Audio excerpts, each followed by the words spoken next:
हर हर महादेव मित्रों, अभी सावन मास भगवान शिव का पवित्र महीना चल रहा है और प्रत्येक घर शिव महापुराण कथा अवश्य सुनी जाती है। तो आज हम भगवान शिव का एक बहुत ही महत्वपूर्ण विषय शिव महापुराण के प्रमुख अध्यायों पर चर्चा करने जा रहे हैं। और यदि आप इस चैनल पर नए हैं तो हमारे चैनल भक्ति और ज्ञान को सब्सक्राइब करना और वीडियो को लाइक करना न भूलें, क्योंकि हम आपके लिए इसी तरह की अद्भुत सामग्री लाते रहते हैं जो व्रत और त्योहार के लिए महत्वपूर्ण है। तो चलिए एक लाइक और एक सब्सक्राइब के साथ शुरुआत करते हैं और फिर शिव महापुराण की गहराइयों में उतरते हैं। सबसे पहले हम भगवान भोलेनाथ का स्मरण करते हैं। ओम नमो पार्वती पतये नमः। हर हर महादेव। हे प्रभु, हे परमेश्वर, कृपया हम सभी को हमारे विचारों और शब्दों के माध्यम से पवित्र करें और हमें शिव महापुराण को पढ़ने का अवसर प्रदान करें। प्यारे दर्शकों, आज मैं आपको शिव महापुराण की उन दिव्य बातों से रूबरू कराने जा रहा हूं जो न सिर्फ हमारे जीवन की दिशा बदल सकती हैं, बल्कि हमारे भीतर सोई आत्मा की शक्ति को भी जागृत कर सकती है। शिव महापुराण कोई साधारण ग्रंथ नहीं है, यह उस अनंत ब्रह्म का सार है जो हमें बताता है कि कैसे एक सामान्य मनुष्य भी अपने कर्म, भक्ति और संकल्प से शिव तत्व को प्राप्त कर सकता है। यह ग्रंथ हमें सिखाता है कि जीवन में चाहे जितनी भी बाधाएं आएं, अगर हमारे अंदर शिव जैसा धैर्य, करुणा और आत्मबल हो तो कोई शक्ति हमें हमारी मंजिल तक पहुंचने से रोक नहीं सकती। आज इस यात्रा में आइए महादेव के उन अनमोल रहस्यों को जानें, समझें और जीवन में उतारें, क्योंकि शिव को जानना स्वयं को जानना है। मित्रों, इस समस्त संसार में जब परमपिता ब्रह्मा जी ने इस ब्रह्मांड का सृजन किया तो उन्होंने स्वयं यानी खुद को 3 पृथक स्वरूपों में प्रकट किया। ब्रह्मा, विष्णु और महेश, इन तीनों ने भिन्न भिन्न भूमिकाओं को संभाला। विष्णु इस सृष्टि के पालक अथवा प्रबंधक बने, ब्रह्मा सृष्टिकर्ता बने और भगवान शिव संहारक बने। मित्रों, ईश्वर सृजनकर्ता, संचालक और विनाशकर्ता। जब ब्रह्मा गहन ध्यान में गए तो 4 वेदों का प्राकट्य हुआ, ऋग्वेद, यजुर्वेद, अथर्ववेद और सामवेद।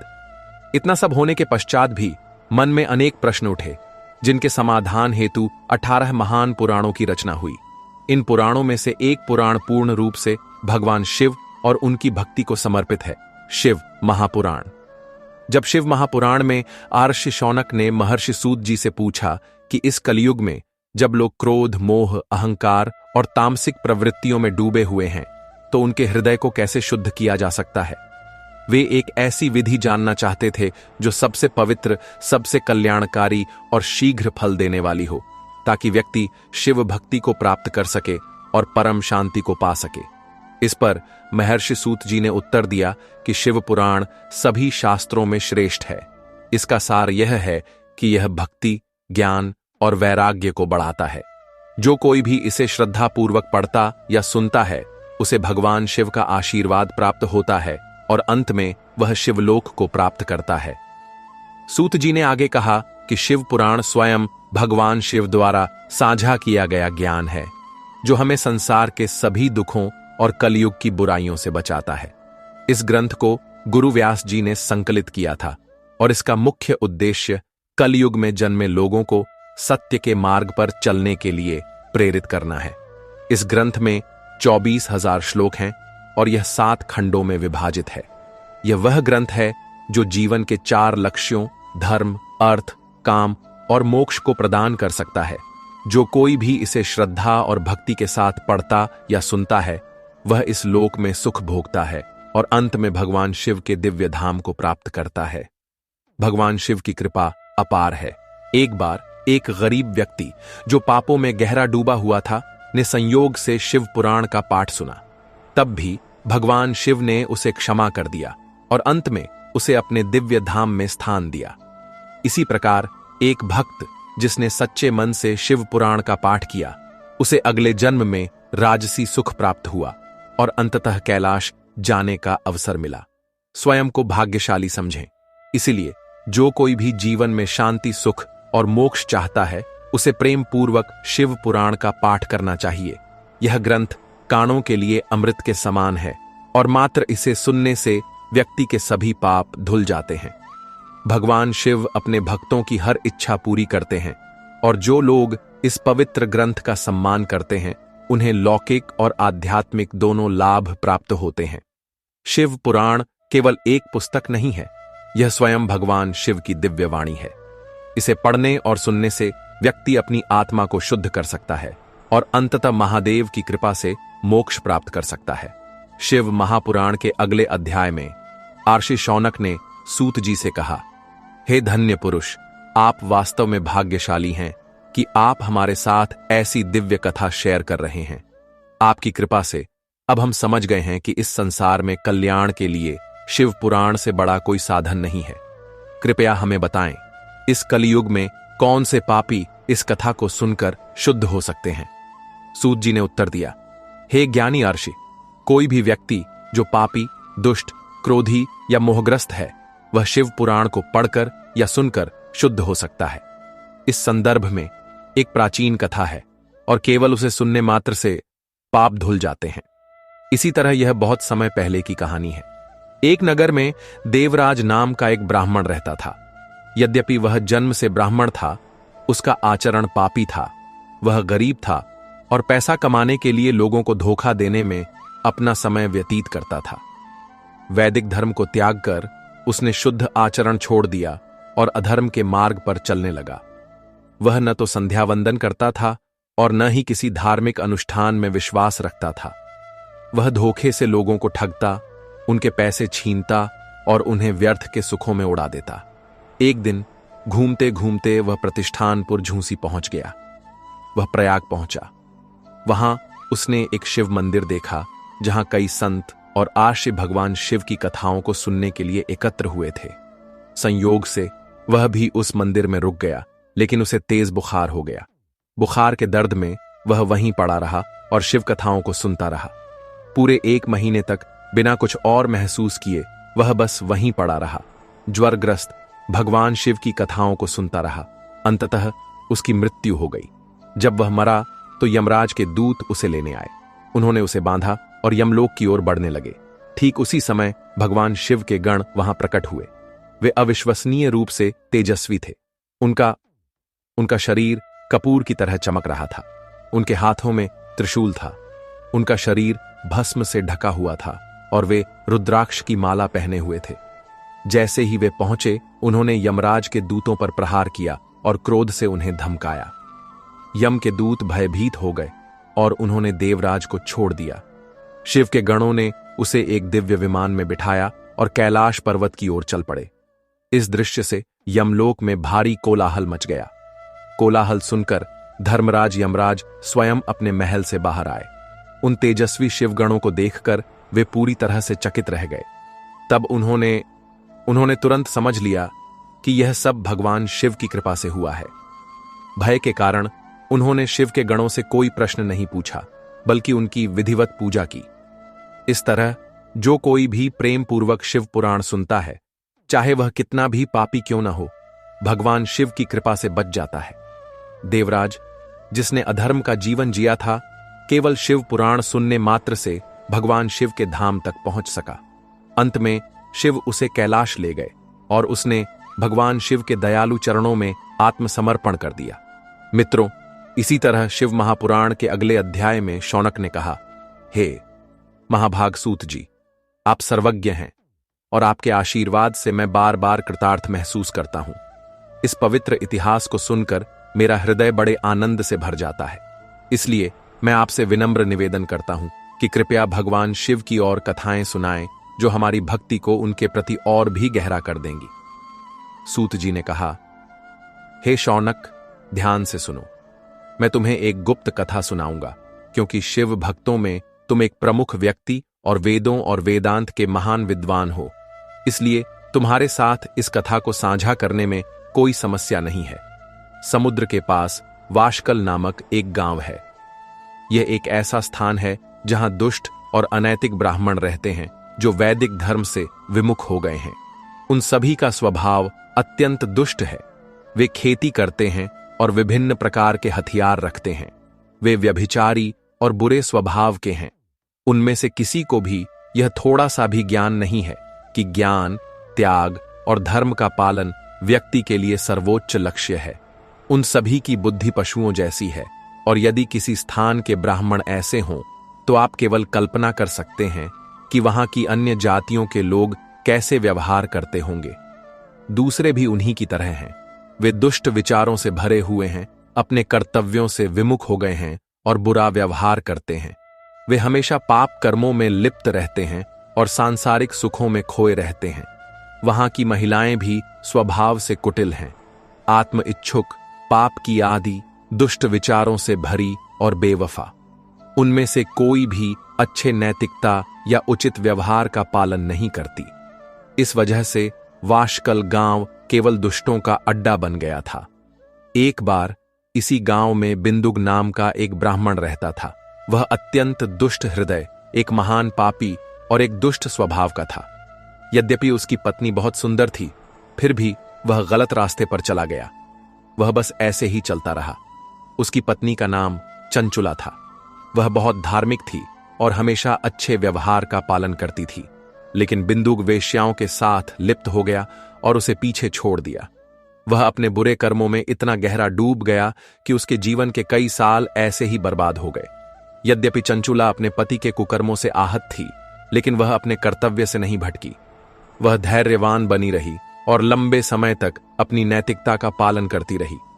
लेकिन अंततः बिंदुक के गलत कामों से प्रभावित होकर वह भी गलत रास्ते पर जाने लगी।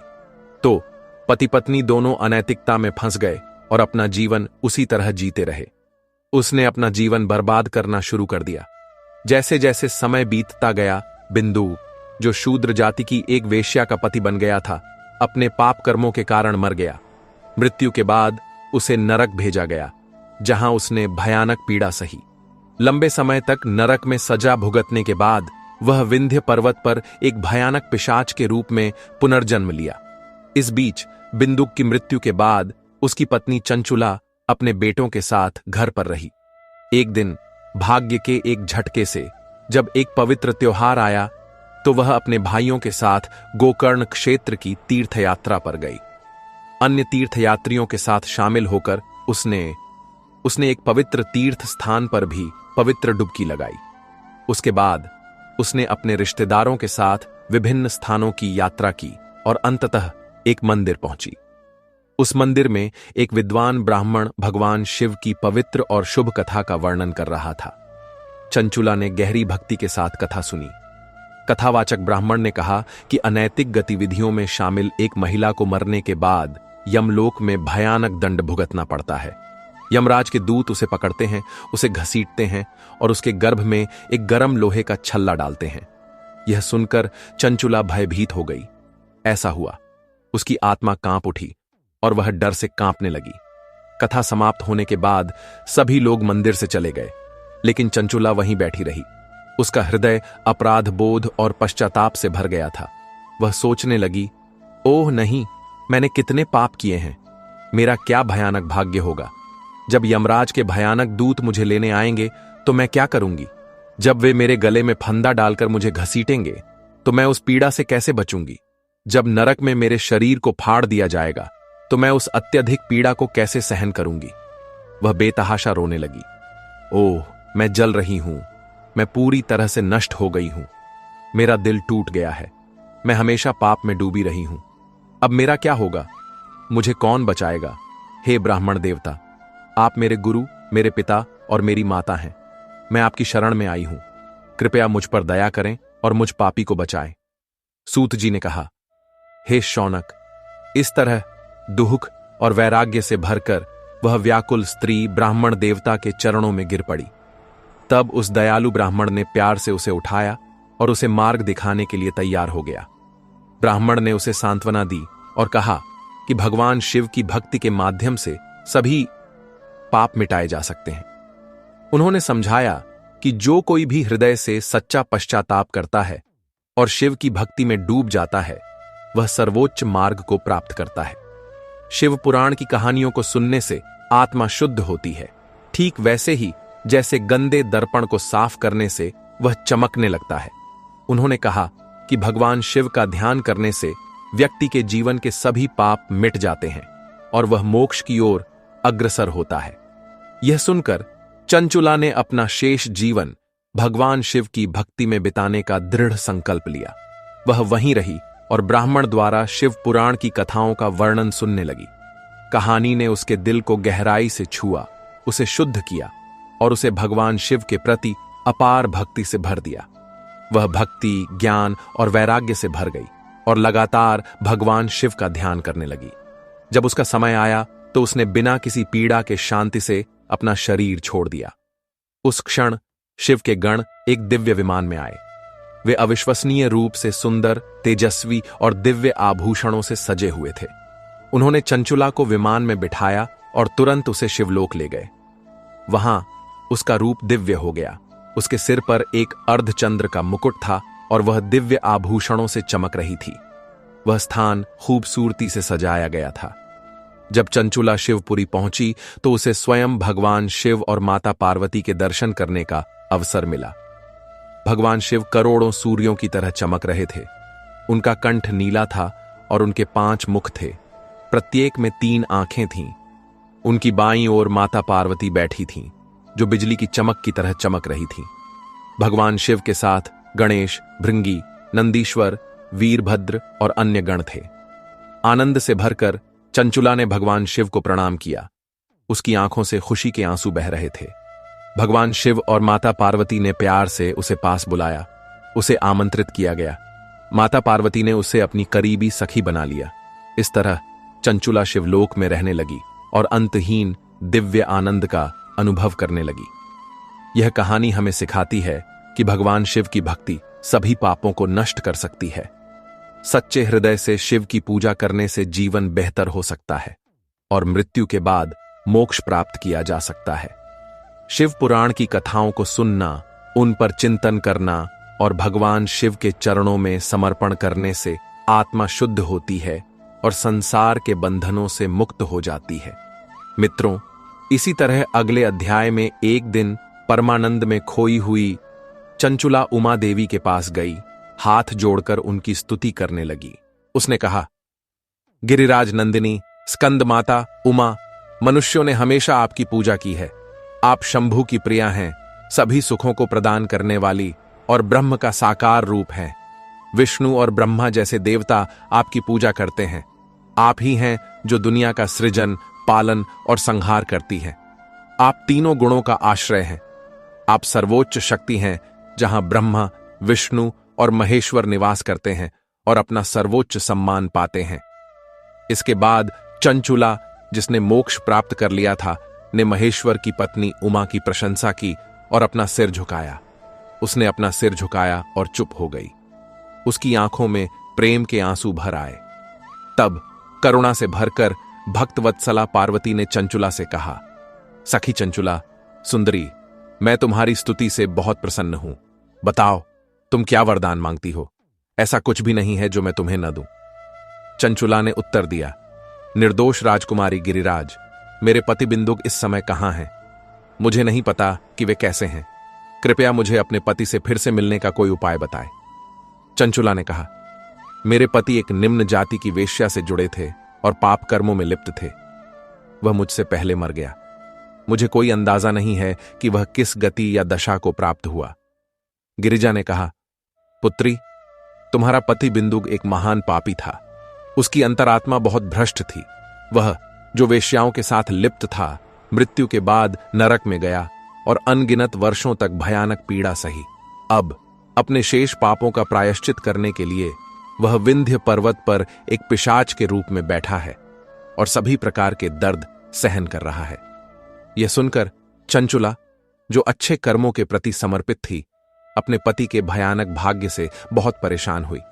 तब उसका मन स्वयं को स्थिर करते हुए उसने महेश्वरी को प्रणाम किया और भारी मन से पूछा, महेश्वरी महादेवी, कृपया मुझ पर दया करें और मेरे दुष्ट कर्मकांडग्रस्त पति को बचाएं। कृपया मुझे जल्दी बताएं, मेरा पापी पति, जिसका मन इतना विकृत है, कैसे मोक्ष प्राप्त कर सकता है? पार्वती ने कहा, यदि तुम्हारा पति शिव पुराण की पवित्र कथाओं को सुने तो वह सभी दुर्भाग्य से मुक्त हो सकता है और सर्वोच्च मोक्ष प्राप्त कर सकता है। देवी पार्वती के इन मीठे अमृत जैसे शब्दों को सुनकर चंचुला ने हाथ जोड़कर बार बार प्रणाम किया और अपने पति के सभी पापों के शुद्धिकरण के लिए प्रार्थना की। महान सफलता प्राप्त करने के लिए शिव पुराण सुनने की व्यवस्था की जानी चाहिए। दयालु पार्वती को दया आ गई। उन्होंने गंधर्वराज को बुलाया जो शिव की महिमा का गुणगान करते हैं और उन्हें आदेश दिया, तुम्हें मेरी सखी के साथ शीघ्र ही विंध्य पर्वत पर जाना होगा। वहां एक भयानक पिशाच रहता है। अपने पिछले जन्म में वह बिंदुक नामक एक ब्राह्मण था और मेरी सखी चंचुला से विवाहित था, लेकिन वह बेवफा हो गया। गौरी देवी ने आगे कहा, उसने स्नान और संध्या जैसे अपने दैनिक अनुष्ठानों को करना बंद कर दिया और अशुद्ध रूप से रहने लगा। उसका स्वभाव बहुत दुष्ट था और वह वर्जित भोजन खाता था। वह अच्छे लोगों से घृणा करता था, दुष्टों से उपहार स्वीकार करता था और हिंसा में शामिल था। अपनी मृत्यु के बाद उसने यमलोक में कई नरकों में पीड़ा सही और अब विंध्य पर्वत पर एक पिशाच के रूप में भटक रहा है। तुम्हें उसके सामने शिव पुराण की दिव्य कथा का सावधानी पूर्वक वर्णन करना चाहिए। सूत ने कहा। उमा के आदेश पर गंधर्वराज तुम्बुरु अत्यंत प्रसन्न हुए और अपने सौभाग्य की प्रशंसा की। फिर चंचुला के साथ वह एक उड़न खटोले पर सवार हुए और शीघ्र ही विंध्य पर्वत पर पहुंच गए जहां पिशाच रहता था। वहां उन्होंने उस भयानक पिशाच का सामना किया। एक बार वह हंसता, रोता और कूदता फांदता था। आपने उस भयानक पिशाच को रस्सियों से बांधने में कामयाबी हासिल की और उस स्थान को कथावाचन के लिए एक उत्सव स्थल में बदलने का फैसला किया। जल्द ही इस अच्छे काम की खबर हर जगह फैल गई। कई दिव्य आर्षि कथा सुनने के लिए वहां आए। एक दिव्य मंडप बनाया गया और तुम्बुरु ने पिशाच को एक सिंहासन पर बिठाया और वीणा बजाते हुए शिव पुराण का वर्णन करना शुरू कर दिया। तुम्बुरु ने विदेश्वर संहिता से लेकर वायु संहिता तक पूरे शिव पुराण का वर्णन किया। कथा सुनने के बाद पिशाच अपने सभी पापों से मुक्त हो गया और उसने अपना राक्षसी रूप त्याग दिया। उसका रूप वह दिव्य हो गया। उसका शरीर गोरा हो गया। वह शुद्ध सफेद वस्त्रों से सुशोभित था और चंद्रशेखर 3 आंखों वाले भगवान की तरह तेजस्वी दिखने लगा। अपने प्रिय को इस दिव्य रूप में देखकर वहां उपस्थित आर्षि आश्चर्यचकित और आनंद से भर गए। भगवान शिव की इस अविश्वसनीय कहानी को सुनकर वे सभी बहुत आभारी महसूस करने लगे और प्रेम से श्री शिव की स्तुति करने लगे। फिर विमान पर सवार होकर बिंदुक अपनी प्रिय चंचुला के साथ शिवलोक की ओर चल पड़ा। आगमन पर भगवान महेश्वर और देवी पार्वती ने उनका स्वागत किया और बिंदुक को अपना गण बना लिया। उसकी पत्नी चंचुला पार्वती की सखी बन गई। इस तरह वे दोनों शिव के शाश्वत धाम में रहे और परमानंद प्राप्त किया। ओम नमः शिवाय, ओम नमः शिवाय, ओम नमः शिवाय। मित्रों, शौनक जी कहते हैं, महान आर्षि व्यास के शिष्य सूत जी, मैं आपको प्रणाम करता हूं। आप धन्य हैं और शिव भक्तों में सर्वश्रेष्ठ हैं। आपके महान गुण शब्दों से परे हैं। अब कृपया हमें शुभ शिव पुराण सुनने की विधि बताएं ताकि सभी श्रोता सर्वोत्तम फल प्राप्त कर सकें। अब सूत जी कहते हैं, आर्षि शौनक, मैं आपको पूर्ण लाभ प्राप्त करने के लिए शिव पुराण सुनने की विधि बताऊंगा। सबसे पहले एक ज्योतिषी से परामर्श करें।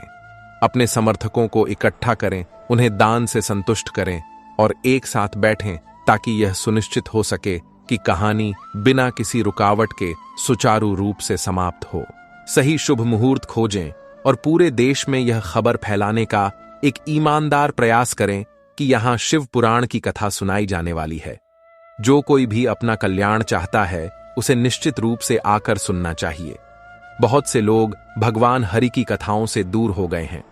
कई महिलाएं, शूद्र और अन्य लोग भगवान शंकर की कथाओं और मंत्रों को सुनने से वंचित हैं। उन सभी को सूचित करने की व्यवस्था भी की जानी चाहिए।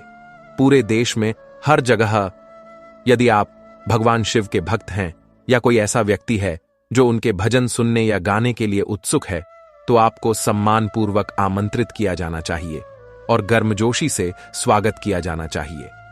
जो कोई भी आता है उसका अत्यंत सम्मान और आतिथ्य के साथ व्यवहार किया जाना चाहिए। शिव मंदिर में, तीर्थ स्थलों पर, वन क्षेत्रों में या घर पर भी शिव पुराण की कथाओं को सुनने के लिए एक विशेष आरामदायक स्थान स्थापित किया जाना चाहिए। केले के पेड़ के तनों से सजा हुआ एक ऊंचा मंच बनाएं। इसे चारों ओर फलों, फूलों और सुंदर दीपकों से सजाए। हर जगह झंडे और बैनर लटकाएं और इसे विभिन्न वस्तुओं से सजाए ताकि स्थान जीवंत और उत्सवपूर्ण दिखे। सब कुछ भगवान शिव के सम्मान में। व्यक्ति को हर तरह से सर्वोत्तम प्रकार की भक्ति का अभ्यास करना चाहिए। यही एकमात्र तरीका है जिससे सच्चा आनंद अनुभव किया जा सकता है। भगवान शिव के लिए एक दिव्य आसन तैयार करना चाहिए और कथावाचक के लिए भी एक आरामदायक दिव्य आसन की व्यवस्था की जानी चाहिए। जो श्रोता नियमों का पालन करते हैं और ध्यान से सुनते हैं, उनके लिए सुंदर और उपयुक्त स्थान स्थापित किए जाने चाहिए। दूसरों के लिए साधारण बैठने की व्यवस्था पर्याप्त है। ऐसे ज्ञानी कथावाचक द्वारा बोले गए शब्द उन लोगों के लिए एक इच्छा पूर्ति करने वाली गाय की तरह हैं, जिनके पास एक शरीर है जो उनकी इच्छाओं को पूरा करते हैं। ऐसे बुद्धिमान कथावाचक को कभी भी हल्के में नहीं लेना चाहिए। जन्म और गुणों के कारण दुनिया में कई शिक्षक हैं, लेकिन सभी में जो पुराणों को जानते हैं वे सबसे बड़े गुरु माने जाते हैं। एक पुराण विद्वान को शुद्ध, सक्षम, शांत, ईर्ष्या से मुक्त, इच्छाओं पर विजयी और दयालु होना चाहिए। ऐसा कुशल और ज्ञानी व्यक्ति इस पवित्र कथा का कथावाचक होना चाहिए। सूर्योदय से लेकर लगभग 3.5 घंटे बाद तक एक बुद्धिमान व्यक्ति को शिव पुराण की कथा का उत्कृष्ट रूप से पाठ करना चाहिए। दोपहर के आसपास वर्णन को लगभग 2 घंटे के लिए रोकना चाहिए ताकि श्रोता एक ब्रेक ले सकें और शौच कर सकें। फिर कहानी जारी रहती है। व्रत शुरू करने से एक दिन पहले वक्ता को ठीक से तैयार किया जाना चाहिए। जिन दिनों कहानी सुनाई जा रही है उन दिनों अपने सभी सुबह के अनुष्ठानों और दैनिक कामों को समय पर पूरा करना सुनिश्चित करें। वक्ता के पास सहायता के लिए एक और ज्ञानी व्यक्ति होना चाहिए। यह व्यक्ति चीजों को समझाने में भी कुशल होना चाहिए और सभी संदेहों को दूर करने में सक्षम होना चाहिए। कथावाचन के दौरान किसी भी बाधा को दूर करने के लिए भगवान गणेश की पूजा करें। कहानी के अधिष्ठाता देवता भगवान शिव के प्रति और विशेष रूप से शिव पुराण के प्रति भक्ति दिखाएं। प्रार्थना करके शुरुआत करें। फिर एक बुद्धिमान श्रोता को सम्मानपूर्वक और पूरे मन से शिव पुराण की कथा को एक शुद्ध और प्रसन्न मन से सुनना चाहिए। विभिन्न पाप कर्मों में खोए हुए, सांसारिक इच्छाओं से जुड़े या धोखे से बोलने वाले वक्ताओं और श्रोताओं को वास्तव में इससे लाभ नहीं होता है। जो लोग पैसे, परिवार और बच्चों जैसी सांसारिक चिंताओं को एक तरफ रख देते हैं और ईमानदारी से कहानी पर ध्यान केंद्रित करते हैं, उन्हें सर्वोत्तम पुरस्कार मिलते हैं। जो श्रोता श्रद्धा और भक्ति से भरे होते हैं, उन्हें सबसे अधिक लाभ होता है। वे अन्य कार्यों पर ध्यान केंद्रित नहीं करते हैं और उनका मन शुद्ध, मौन और आंदोलन से मुक्त रहता है। वे ही हैं जो आशीर्वाद में हिस्सा लेते हैं। अगले अध्याय में सूत जी कहते हैं, हे शौनक, अब मैं तुम्हें शिव पुराण सुनने के नियमों के बारे में बताऊंगा। जो कोई भी इस पवित्र कथा को सुनना चाहता है, उसे पहले दीक्षा ठीक से लेनी चाहिए। बिना दीक्षा के किसी को कथा सुनने का अधिकार नहीं है। श्रोता को ब्रह्मचर्य का पालन करना चाहिए, जमीन पर सोना चाहिए, पत्ते की थाली में भोजन करना चाहिए और प्रत्येक दिन कहानी समाप्त होने के बाद ही भोजन करना चाहिए। जो लोग सक्षम हैं, शास्त्र के अंत तक उपवास करें और शुद्ध हृदय से कहानी सुनें। इस उपवास के दौरान हल्का और सादा भोजन करना चाहिए। भारी भोजन, बासी भोजन, प्याज, लहसुन, हींग, नशीले पदार्थ, मांस और इस तरह की चीजों से बचें। श्रोता को काम, क्रोध, लोभ, मोह, अहंकार और घृणा जैसी बुरी आदतों को त्याग देना चाहिए और हमेशा सत्यता, पवित्रता, दया, मौन, सरलता और विनम्रता को अपनाना चाहिए। चाहे कोई इच्छा पूरी करने के लिए या मोक्ष प्राप्त करने के लिए कहानी सुन रहा हो, उन्हें सुनते समय नियमों का पालन करना चाहिए। गरीब, बीमार, पापी और निसंतान लोगों को भी निश्चित रूप से यह कहानी सुननी चाहिए, क्योंकि इससे सभी समस्याएं हल हो जाएंगी।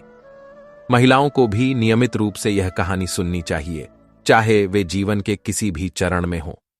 कहानी समाप्त होने के बाद शिव पुराण की भक्ति के साथ पूजा की जानी चाहिए, जैसे भगवान शिव की पूजा की जाती है।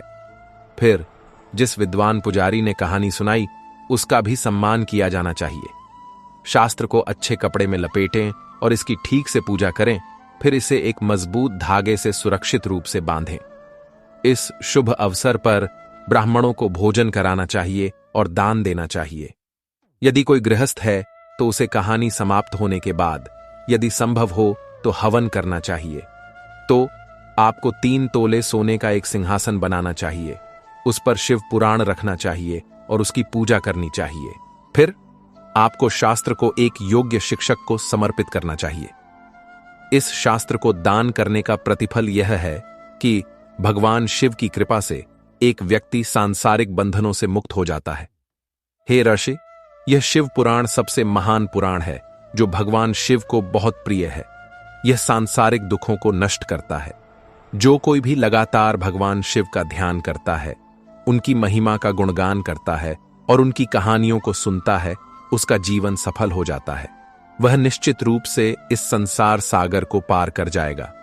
हम भगवान शिव की शरण लेकर सभी परेशानियों को पार करते हैं जो अनंत और आनंदमय है। मित्रों, शिव महापुराण में व्यास जी कहते हैं कि प्रयाग एक पवित्र धार्मिक स्थान जहां गंगा और यमुना नदियां मिलती हैं, कई महान तेजस्वी ऋषियों और द्रष्टाओं द्वारा आयोजित एक भव्य ज्ञान यज्ञ का स्थल था। इस यज्ञ के बारे में सुनकर परम ज्ञानी आर्षे और पुराणों के महान विद्वान व्यास जी के शिष्य महान अर्षि सूत जी वहां गए। जैसे ही अर्षियों ने सूत जी को आते देखा, वे सभी बहुत खुश हुए और उनका गहरा सम्मान के साथ स्वागत किया। फिर सम्मान पूर्वक हाथ जोड़कर उन्होंने परम ज्ञानी सूत जी से कहा, भाग्य वास्तव में महान है क्योंकि आपने व्यक्तिगत रूप से व्यास जी से संपूर्ण पुराण सीखे हैं। आप अद्भुत कहानियों का खजाना रखते हैं, ठीक वैसे ही जैसे समुद्र की गहराई में छिपे अनगिनत कीमती रत्न। आपको तीनों लोकों, भूत, वर्तमान और भविष्य का पूरा ज्ञान है। आप इस यज्ञ में आए हैं और यह हमारा सौभाग्य है। निश्चित रूप से आपका यहां आना व्यर्थ नहीं जाएगा, इसके बजाय यह हमें बहुत लाभ पहुंचाएगा। तब आर्षि ने कहा, हमने आपसे पहले धर्म और अधर्म के बारे में सुना है, लेकिन हम इससे कभी तृप्त नहीं होते। हम इसे बार बार सुनना चाहते हैं। तो हे ज्ञानी सूत जी, हम आपसे एक महत्वपूर्ण प्रश्न पूछना चाहेंगे। यदि आप दयालु हैं तो कृपया इस विषय पर अपना ज्ञान हमारे साथ साझा करें। इस कलयुग में लोग अच्छे कर्मों से दूर हो जाएंगे, वे बुरे कर्मों में फंस जाएंगे। झूठ बोलना उनकी आदत बन जाएगी।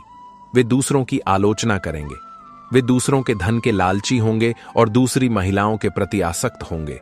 वे हिंसक होंगे। वे अपने शरीर को ही अपनी आत्मा मानेंगे। वे मूर्ख और नास्तिक बन जाएंगे।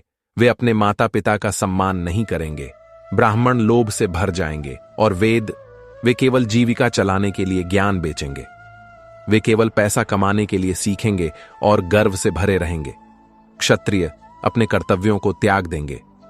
बहादुर और साहसी होने के बजाय वे गलत कामों में शामिल हो जाएंगे। सबसे निचला वर्ग ब्राह्मणों की तरह व्यवहार करने लगेगा और बाहर से अच्छा दिखने के लिए फैंसी कपड़े पहनेगा, लेकिन उनके विचार सच्चे उपदेशों के विरुद्ध होंगे। वे धोखेबाज होंगे और द्विजाति ब्राह्मणों की आलोचना करेंगे। यदि वे अमीर हो जाएंगे तो वे बुरे कर्मों में लग जाएंगे और यदि वे विद्वान बन जाएंगे तो वे व्यर्थ की बहसों में समय बर्बाद करेंगे। यह पतन के युग की स्थिति है। महिलाएं भी अपनी सदाचारिता त्याग देंगी। वे अपने पतियों का सम्मान नहीं करेंगी। सास ससुर अपने ससुराल वालों से झगड़ा करेंगे। वे बिना किसी डर के जैसा चाहें वैसा व्यवहार करेंगी। वे अनुचित भोजन खाएंगी और बुरे स्वभाव की होंगी। वे अपने पतियों की सेवा नहीं करेंगी या परिवार के सम्मान को बनाए नहीं रखेंगी। हे पुत्र, जब इस दुनिया में लोग इस तरह अपने धर्म से भटक जाएंगे और अपने जीवन को पापी बना लेंगे तो उन्हें बचाने के लिए क्या किया जा सकता है? कृपया हमें इस चिंता से मुक्त करने और इन सभी पापों को तुरंत नष्ट करने का एक सरल तरीका बताएं। हम जानते हैं कि दूसरों की मदद करने से बड़ा कोई धर्म नहीं है। ऐसा नहीं होता। तो कृपया हमें एक ऐसा तरीका बताएं जिससे लोग सही रास्ता खोज सकें और कल्याण की ओर बढ़ सकें। आप सभी इन सिद्धांतों के जानकार हैं, इसलिए कृपया इस मामले पर अपना ज्ञान हमारे साथ शेयर करें।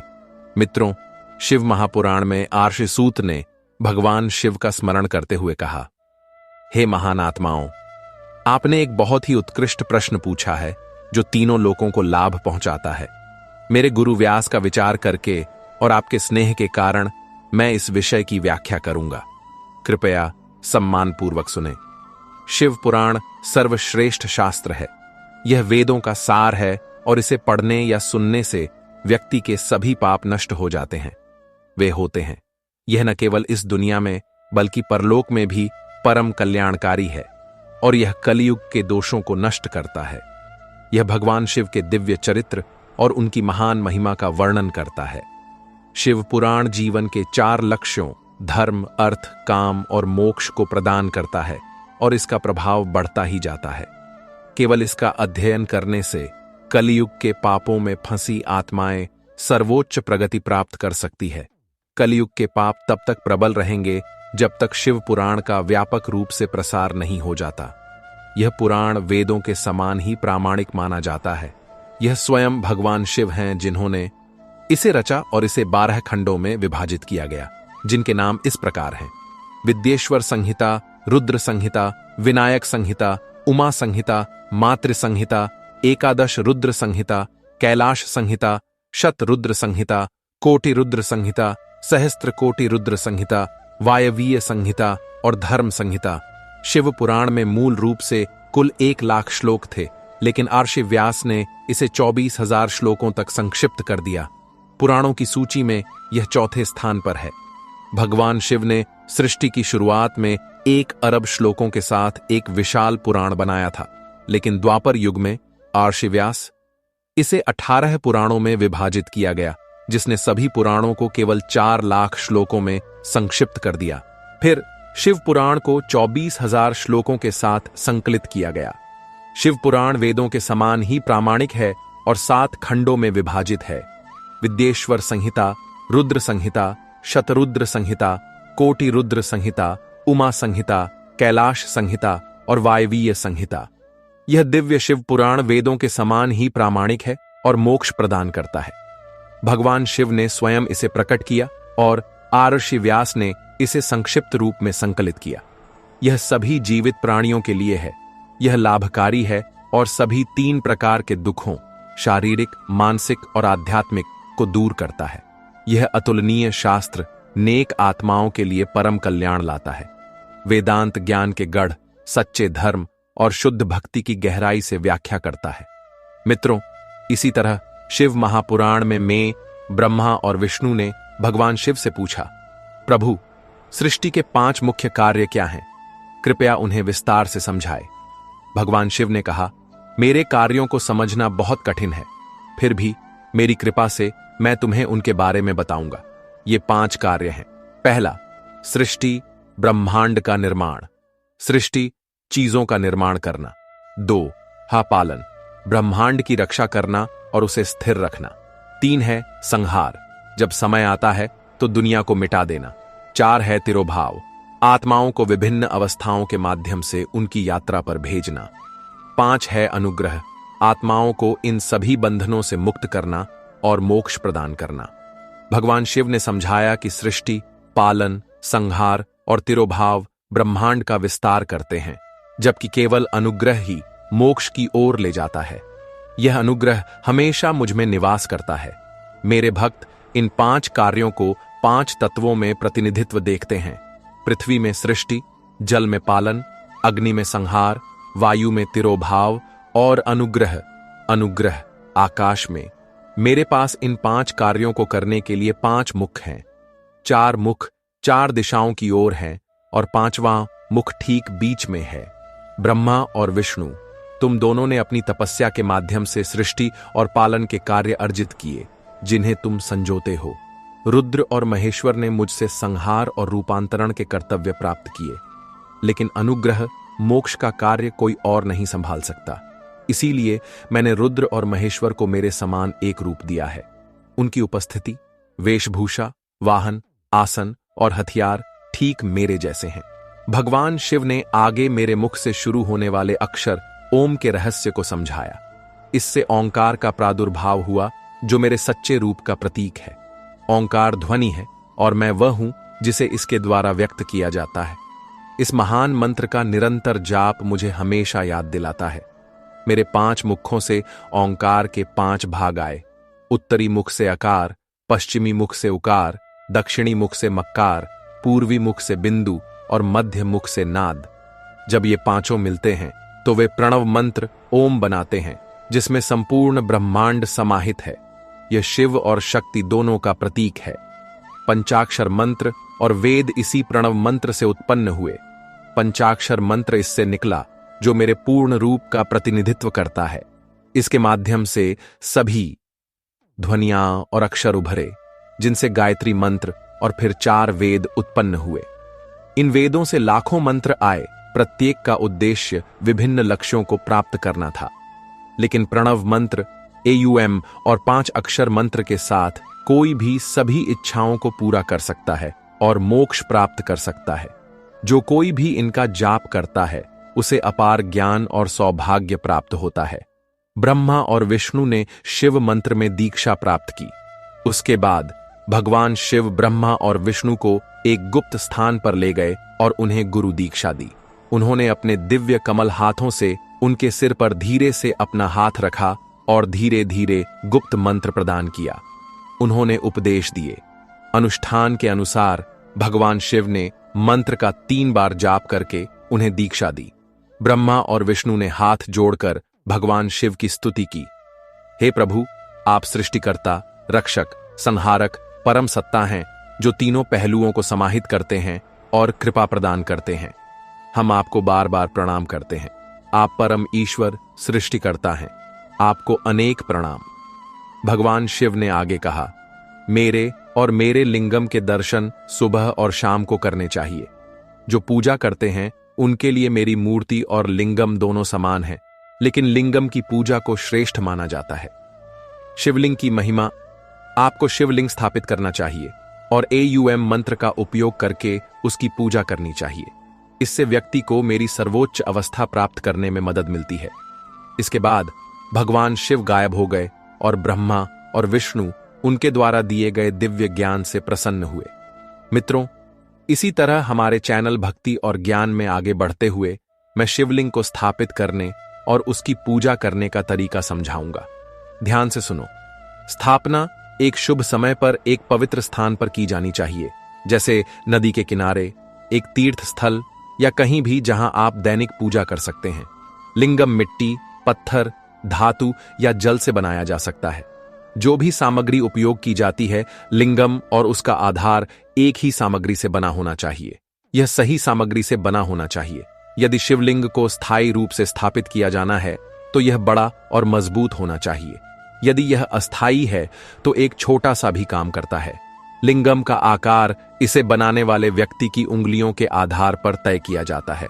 यह कम से कम 1 उंगली के आकार का होना चाहिए और बड़ा होना पूरी तरह से ठीक है। शिवलिंग स्थापित करने से पहले एक मंदिर या पूजा स्थल बनाया जाना चाहिए जो सुंदर और मजबूत दोनों हो। गर्भगृह साफ और चमकदार होना चाहिए, जिसमें पूर्व और पश्चिम की ओर 2 मुख्य दरवाजे हों। जहां लिंगम स्थापित किया जाना है वहां पहले एक गड्ढा खोदा जाना चाहिए। वे उसमें खोदते हैं और नीलम, मोती, माणिक, मूंगा, हीरे और अन्य शुभ रत्न अंदर रखते हैं। यह सब मंत्रों का जाप करते हुए फिर वैदिक भजनों का पाठ करके शिवलिंग को वहां स्थापित किया जाता है। लिंग को उसके आधार से जोड़कर मजबूती से स्थिर किया जाता है और इसे दैनिक रूप से पूजा और अनुष्ठानिक स्नान से सजाया जाता है। शिवलिंग की पूजा के लिए 16 प्रकार के अनुष्ठान हैं, जिनमें आह्वान, आसन, जल अर्पण, पवित्र जल डालना, पैर धोना, स्नान कराना, वस्त्र अर्पित करना, चंदन का लेप लगाना, फूल चढ़ाना, धूप, दीपक, नैवेद्य, पान, आरती और प्रणाम शामिल हैं। एक व्यक्ति जो नियमित रूप से इन अनुष्ठानों का पालन करता है और शिवलिंग को देखता है, जो कोई भी उसकी पूजा करता है, उसके अनुष्ठान करता है या ओम नमः शिवाय मंत्र का जाप करता है, वह मोक्ष प्राप्त करता है। यदि कोई शिवलिंगम नहीं बना सकता है तो वे मिट्टी, आटा, गाय के गोबर, फूलों या जो कुछ भी उपलब्ध हो का उपयोग करके एक बना सकते हैं और उसकी पूजा कर सकते हैं। जो कोई भी प्रतिदिन 10,000 AUM मंत्रों का जाप करता है वह भी शिवलोक पहुंचता है।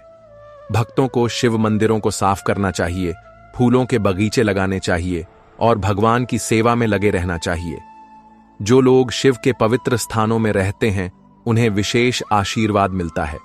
मित्रों, इसी तरह अगले अध्याय में वे कहते हैं, हे बुद्धिमान और विद्वान ऋषियों, शिव के उन पवित्र स्थानों का वर्णन सुने जो मोक्ष प्रदान करते हैं।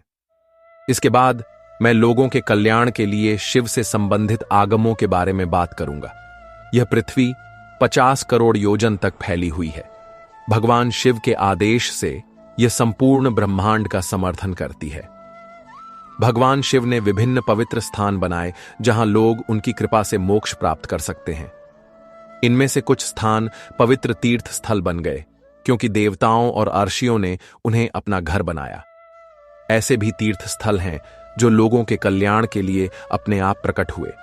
इन पवित्र स्थानों और क्षेत्रों का दौरा करते समय लोगों को स्नान करना चाहिए, दान देना चाहिए और मंत्रों का जाप करना चाहिए। अन्यथा उन्हें बीमारी, गरीबी और बाधाओं जैसी समस्याओं का सामना करना पड़ता है। जब कोई भारत में मरता है तो वे अपने अच्छे कर्मों के आधार पर ब्रह्मलोक, स्वर्ग जाते हैं। लेकिन एक बार जब उनका अच्छा कर्म समाप्त हो जाता है तो वे फिर से मनुष्यों के रूप में जन्म लेते हैं। पवित्र स्थानों में बुरे काम करना और भी बुरा है, इसलिए आपको वहां रहते हुए अतिरिक्त सावधान रहने की आवश्यकता है। सिंधु और सतलुज नदियों के किनारे कई पवित्र स्थान हैं। सरस्वती नदी बहुत पवित्र है, जिसकी लगभग 60 शाखाएं हैं। जो लोग इसके किनारे रहते हैं, लोग ब्रह्मलोक को प्राप्त करते हैं। गंगा, जो हिमालय से बहती है, 100 धाराओं वाली एक नदी है। काशी और प्रयाग जैसे पवित्र स्थान इसके किनारे स्थित हैं। जब सूर्य मकर राशि में प्रवेश करता है तो गंगा का जल और भी पवित्र हो जाता है। सोनभद्र नदी की 10 धाराएं हैं। जब बृहस्पति मकर राशि में हो तो इसमें स्नान करने से विशेष लाभ होता है। नर्मदा की 24 धाराएं हैं। इसमें स्नान करने और इसके किनारे रहने से वैष्णव का दर्जा प्राप्त होता है। तमसा और रेवा नदियों की क्रमशः 12 और 10 धाराएं हैं। गोदावरी की 21 धाराएं कही जाती हैं, जो पापों को नष्ट करती हैं और रुद्र दीक्षा प्रदान करती हैं। कृष्णावेणी नदी में स्नान करने से सभी पाप धुल जाते हैं और कहा जाता है कि इससे विष्णु लोक तक पहुंच मिलती है। तुंगभद्रा के 10 मुख हैं जो ब्रह्मलोक की ओर ले जाते हैं। सुवर्णमुखी नदी के 9 मुख हैं और यह ब्रह्मलोक से लौटने वाली आत्माओं को अपने किनारे जन्म देती है। सरस्वती नदी, पंपा सरोवर, कन्याकुमारी और श्वेत नदी को भी पवित्र तीर्थ स्थल माना जाता है और उनके किनारे रहने से इंद्रलोक में प्रवेश मिलता है। कावेरी नदी, जो सह्याद्री पर्वत से निकलती है, बहुत पवित्र है और इसकी 27 धाराएं हैं। इसके किनारे रहने से स्वर्गलोक, ब्रह्मलोक और विष्णु लोक तक पहुंच मिलती है। जो नदियां शिव के पवित्र क्षेत्रों में पड़ती हैं, वे शिवलोक की ओर ले जाती हैं। कुछ तीर्थ स्थानों पर विशेष समय पर स्नान करना विशेष रूप से महत्वपूर्ण माना जाता है। उदाहरण के लिए नैमिषारण्य और बद्रिकाश्रम में जब सूर्य और बृहस्पति मेष राशि में होते हैं तो वहां स्नान करने से ब्रह्मलोक तक पहुंचने का विश्वास किया जाता है। जब सूर्य सिंह और कर्क राशि में होता है तो सिंधु नदी में स्नान करना और केदार तीर्थ में जल पीना ज्ञान लाने वाला कहा जाता है। भाद्रपद के दौरान यदि बृहस्पति सिंह राशि में है तो गोदावरी नदी में स्नान करने से शिवलोक की प्राप्ति होती है। जब सूर्य और बृहस्पति कन्या राशि में होते हैं तो यमुना और सोनभद्र नदियों में स्नान करने से धर्मराज और भगवान गणेश प्रसन्न होते हैं। लोगों को आशीर्वाद मिलता है।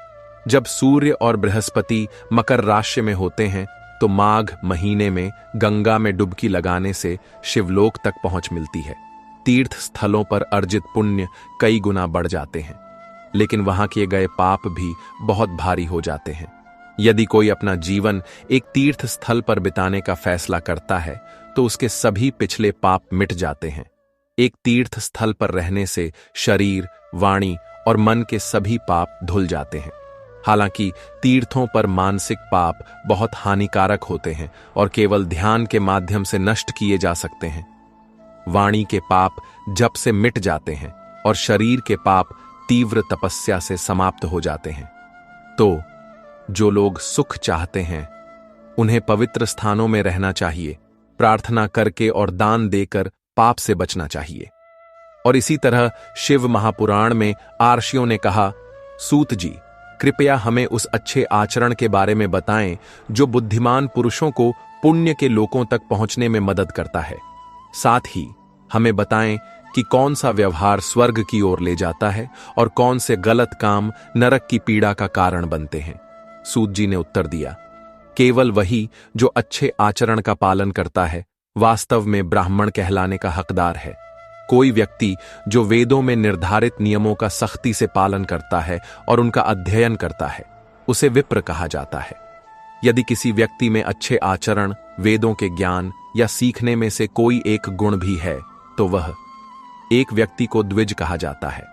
एक ब्राह्मण जो थोड़ा वेद पढ़ता है, राजा की सेवा करता है, जैसे एक पुजारी, मंत्री आदि, और उचित आचरण का पालन करता है, उसे क्षत्रिय ब्राह्मण कहा जाता है।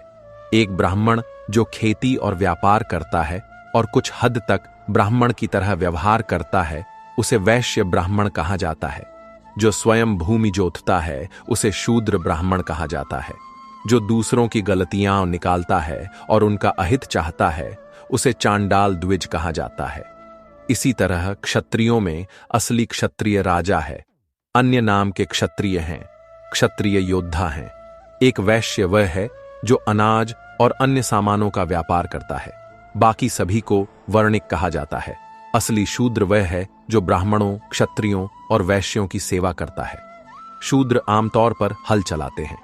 ऐसे शूद्रों को वृषल कहा जाता है, जो सेवा, शिल्प या खेती में काम करते हैं लेकिन अन्य काम भी करते हैं। उन्हें दस्यु कहा जाता है। सभी को ब्रह्म मुहूर्त में जल्दी उठना चाहिए, पूर्व की ओर मुख करना चाहिए और पहले देवताओं, धर्म, धन, पैसा कमाने के प्रयासों और आय व्यय के मामलों के बारे में सोचना चाहिए।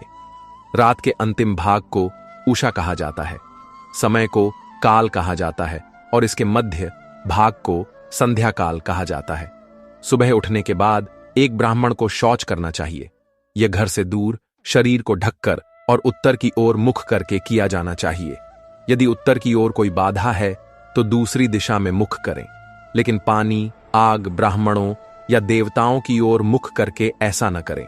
उसके बाद पानी से खुद को साफ करें और गुदा को 3, 5 या 7 बार मिट्टी से धोएं। लिंग को हल्की मिट्टी से साफ करें और धोएं। दांत साफ करने के लिए एक पेड़ की पतली टहनी या पत्तियों का उपयोग करें, लेकिन अपनी तर्जनी उंगली का उपयोग न करें। फिर पानी से संबंधित देवताओं को प्रणाम करें और मंत्रों का जाप करते हुए स्नान करें।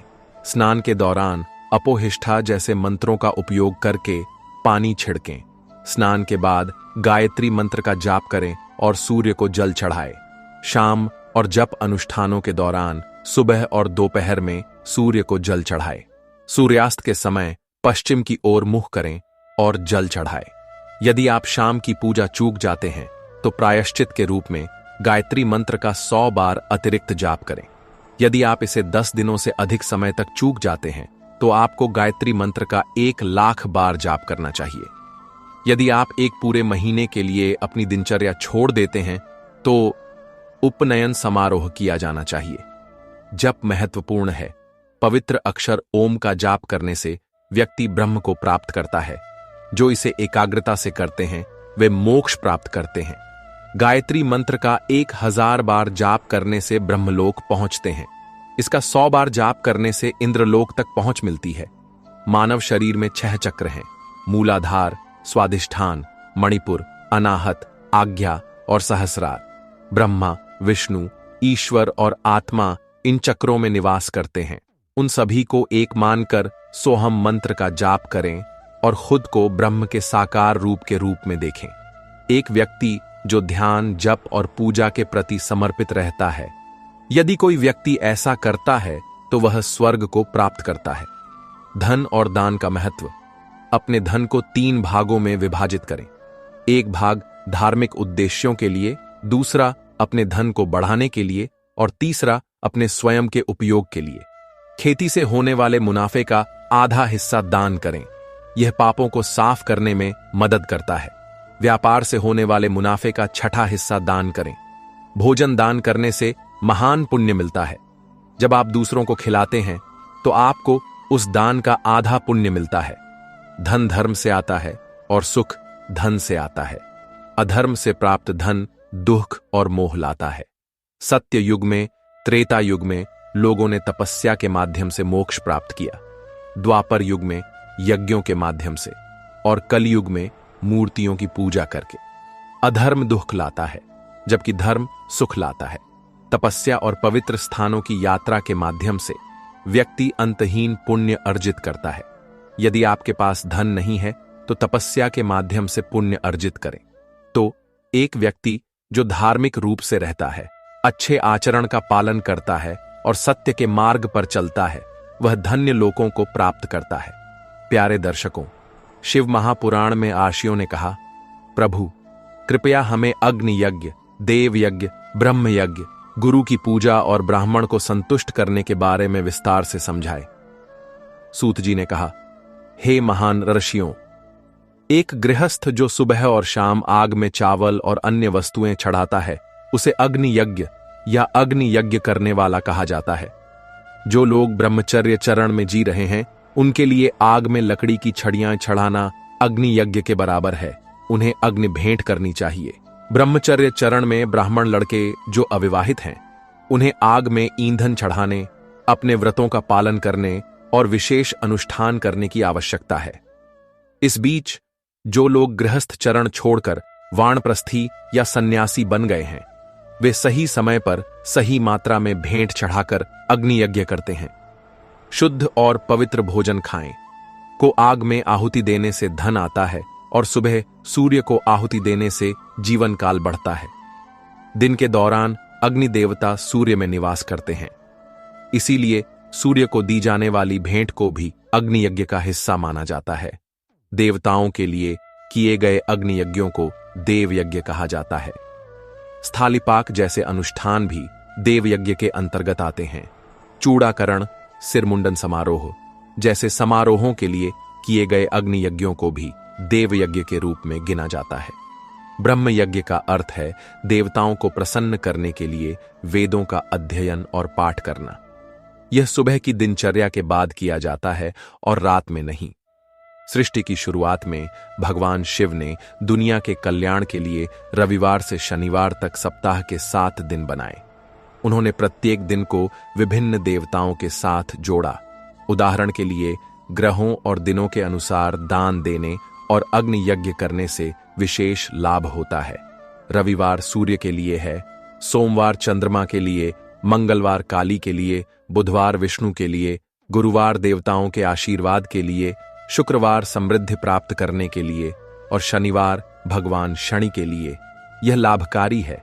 देवताओं की पूजा करने से व्यक्ति को स्वास्थ्य, धन, लंबा जीवन और खुशी मिलती है। जो लोग अपनी क्षमता के अनुसार प्रतिदिन देवताओं की पूजा करते हैं, वे अच्छे कर्म अर्जित करते हैं और स्वर्ग और पृथ्वी दोनों में आशीर्वाद प्राप्त करते हैं। एक धनी व्यक्ति को धार्मिक कार्यों में योगदान देना चाहिए, जैसे पेड़ लगाना, जलाशय बनाना या वेदों और शास्त्रों को पढ़ाने के लिए स्कूल खोलना। इसी तरह शिव महापुराण में यह भी बताया गया है कि ऋषियों ने कहा, सूत जी, सभी ज्ञानियों में आप सर्वश्रेष्ठ हैं, कृपया हमें स्थानों और समय के क्रम के बारे में बताएं। सूत जी ने उत्तर दिया, घर पर ऋषियों और देवताओं के यज्ञ और पूजा जैसे अनुष्ठान करने से परिणाम मिलते हैं, लेकिन अगर ये अनुष्ठान एक गौशाला में किए जाते हैं तो लाभ घर की तुलना में 10 गुना अधिक होता है। उन्हें एक झील, तालाब या नदी के पास करने से लाभ और भी बढ़ जाता है, और एक बेल के पेड़, तुलसी के पौधे या पीपल के पेड़ के पास किए गए अनुष्ठान पानी के निकाय के पास किए गए अनुष्ठानों की तुलना में 10 गुना अधिक परिणाम देते हैं। एक मंदिर का स्थान उससे 10 गुना बेहतर माना जाता है। एक पवित्र नदी का किनारा एक मंदिर से 10 गुना अधिक फायदेमंद है, और सप्तगंगा नामक 7 पवित्र नदियों के किनारे अनुष्ठान करने से उससे 10 गुना अधिक लाभ मिलता है। सप्तगंगा में गंगा, गोदावरी, कावेरी, ताम्रपर्णी, सिंधु, सरयू और नर्मदा नदियां शामिल हैं। समुद्र तट को इन नदियों से भी अधिक पवित्र माना जाता है और पर्वत शिखर को समुद्र तट से अधिक पवित्र माना जाता है। लेकिन सबसे महत्वपूर्ण स्थान वह है जहां मन को शांति और आराम मिलता है। अब समय के बारे में बात करते हैं। सत्य युग में अनुष्ठानों और दानों का पूरा लाभ प्राप्त होता था। त्रेता युग में लाभ 3/4 था, द्वापर युग में आधा और कलयुग में केवल 1/4। कलयुग के अंत तक ये लाभ और भी कम हो जाते हैं। एक शुद्ध और पवित्र मन वाला व्यक्ति हर दिन अच्छे काम करने से लगातार पुरस्कार मिलते हैं, लेकिन अगर कोई सूर्य संक्रांति के दिन अच्छे काम करता है तो परिणाम 10 गुना अधिक होते हैं। यह लाभ 21 मार्च और 22 सितंबर को विषु के दौरान लागू होता है, जब दिन और रात बराबर होते हैं और समय बढ़ता है। कर्क संक्रांति पर किए गए अच्छे कामों से 10 गुना अधिक पुरस्कार मिलते हैं और मकर संक्रांति पर किए गए कामों से और भी अधिक। चंद्र ग्रहण के दौरान अर्जित पुण्य और भी अधिक होते हैं और सूर्य ग्रहण के दौरान किए गए पुण्य सबसे अधिक पुरस्कार लाते हैं। सूर्य ग्रहण के दौरान स्नान, दान और जप से विशेष लाभ होता है। आप इस समय के दौरान अच्छे कर्म अर्जित करते हैं, क्योंकि यह नकारात्मक शक्तियों के प्रभाव को कम करता है। आपके जन्म नक्षत्र का दिन और जिस दिन आप एक उपवास पूरा करते हैं वह भी सूर्य ग्रहण के समान ही शुभ होता है। लेकिन महान आत्माओं की संगति में बिताया गया समय लाखों सूर्य ग्रहणों से भी अधिक पवित्र माना जाता है। योगी, संत और विद्वान ब्राह्मण पूजा के योग्य हैं, क्योंकि वे पापों को नष्ट करने में मदद करते हैं। विशेष रूप से वे ब्राह्मण जिन्होंने गायत्री मंत्र का 24 लाख बार जाप किया है, वे सभी प्रकार के आशीर्वाद प्रदान करने में सक्षम हैं। दान देना भी बहुत महत्वपूर्ण है। कहा जाता है कि बिना मांगे दिया गया दान सबसे अच्छा होता है और पूरा पुरस्कार लाता है। अगर कोई मांगने के बाद देता है तो उसे केवल आधा लाभ मिलता है। सेवकों को दिए गए दान से केवल 1/4 पुरस्कार मिलता है। यदि प्राप्तकर्ता एक गरीब ब्राह्मण है तो दान पृथ्वी पर 10 साल के लिए खुशी लाता है, और यदि वह ब्राह्मण वेदों में विद्वान है तो दान स्वर्ग में 10 साल के लिए दिव्य खुशी प्रदान करता है। दान के लिए शुद्ध धन महत्वपूर्ण है। सबसे अच्छा प्रकार धार्मिक रूप से अर्जित किया जाता है। योद्धाओं के लिए यह बहादुरी के माध्यम से है, व्यापारियों के लिए व्यापार के माध्यम से और मजदूरों के लिए सेवा के माध्यम से। अर्जित धन उचित है। महिलाओं के लिए जो धन वे अपने पिता या पति से प्राप्त करती हैं उसे सर्वश्रेष्ठ माना जाता है। व्यक्ति को 12 महीनों में 12 वस्तुएं दान करनी चाहिए। गाय, भूमि, तिल, सोना, घी, कपड़े, अनाज, गुड़, चांदी, नमक, लौकी, खरबूजा और एक कन्या। गाय का दान करने से सभी पाप धुल जाते हैं और अच्छे कर्म बढ़ते हैं। भूमि दान करने से सम्मान मिलता है। तिल देने से शक्ति और जीवन काल बढ़ता है। सोना देने से स्वास्थ्य में सुधार होता है। घी दान करने से शरीर मजबूत होता है। कपड़े दान करने से जीवन लंबा होता है। अनाज देने से अच्छा भोजन सुनिश्चित होता है। चांदी देने से शक्ति बढ़ती है, यह बढ़ता है। नमक मिलाने से भोजन स्वादिष्ट बनता है और लौकी या शकरकंद देने से शरीर को पोषण मिलता है। एक बेटी का विवाह में दान करना सबसे बड़ा उपहार माना जाता है, क्योंकि यह जीवन भर खुशी और पुण्य लाता है। एक सच्चा विश्वासी वह है जो वेदों और शास्त्रों के ज्ञान को समझता है और मानता है कि हर क्रिया का अपना परिणाम होता है। जो कोई भी डर से धर्म का पालन करता है उसे निम्न प्रकार का विश्वासी माना जाता है। दान, तपस्या और यज्ञ, चाहे वे कैसे भी किए जाएं, पुण्य लाते हैं। यदि किसी के पास पैसा नहीं है तो वे मंत्रों का जाप कर सकते हैं, व्रत रख सकते हैं या पवित्र स्थानों की यात्रा कर सकते हैं। आप यात्रा के माध्यम से भी अच्छे कर्म अर्जित कर सकते हैं। जो कुछ भी देवताओं के प्रति भक्ति और विश्वास के साथ किया जाता है वह पुण्य और अच्छे परिणाम लाता है। एक व्यक्ति को हमेशा दान देना चाहिए और तपस्या का अभ्यास करना चाहिए। अपने घर को साफ और सुंदर रखना भी एक पुण्य कार्य माना जाता है। आप जो भी दान देते हैं वह पूरी आस्था और भक्ति के साथ किया जाना चाहिए, ताकि यह इस जीवन और उसके बाद दोनों में खुशी और मोक्ष लाए। प्यारे दर्शकों, शिव महापुराण में ऋषियों ने कहा, हे महानुभाव, अब कृपया हमें पार्थिव मूर्ति की पूजा की उचित विधि बताएं, जिसके माध्यम से सभी वांछित वस्तुएं प्राप्त की जा सकती हैं। जरूर। सूत जी ने कहा, हे ऋषियों, आपने वास्तव में एक अच्छा प्रश्न पूछा है। एक पार्थिव प्रतिमा की पूजा हमेशा आपकी सभी इच्छाओं को पूरा करती है और तुरंत बाधाओं को दूर करती है। मैं आप सभी को इसकी व्याख्या करूंगा, इसलिए ध्यान से सुनें। इस भूमि पर पृथ्वी या इसी तरह की सामग्री से बनी मूर्तियों की पूजा करना अत्यंत लाभकारी माना जाता है। निश्चित रूप से पुरुषों और महिलाओं दोनों को ऐसा करने का अधिकार है। सबसे पहले एक नदी, तालाब या कुएं पर जाई और पानी के नीचे से कुछ मिट्टी लाए। फिर इसे सुगंधित पाउडर से शुद्ध करें और इसे एक साफ मंडप में रखें। उसके बाद इसे बारीक पीसें और मूर्ति बनाने से पहले इसे हाथ से चिकना कर लें। मूर्ति बनाएं और इसे दूध से खूबसूरती से प्रतिष्ठित करें।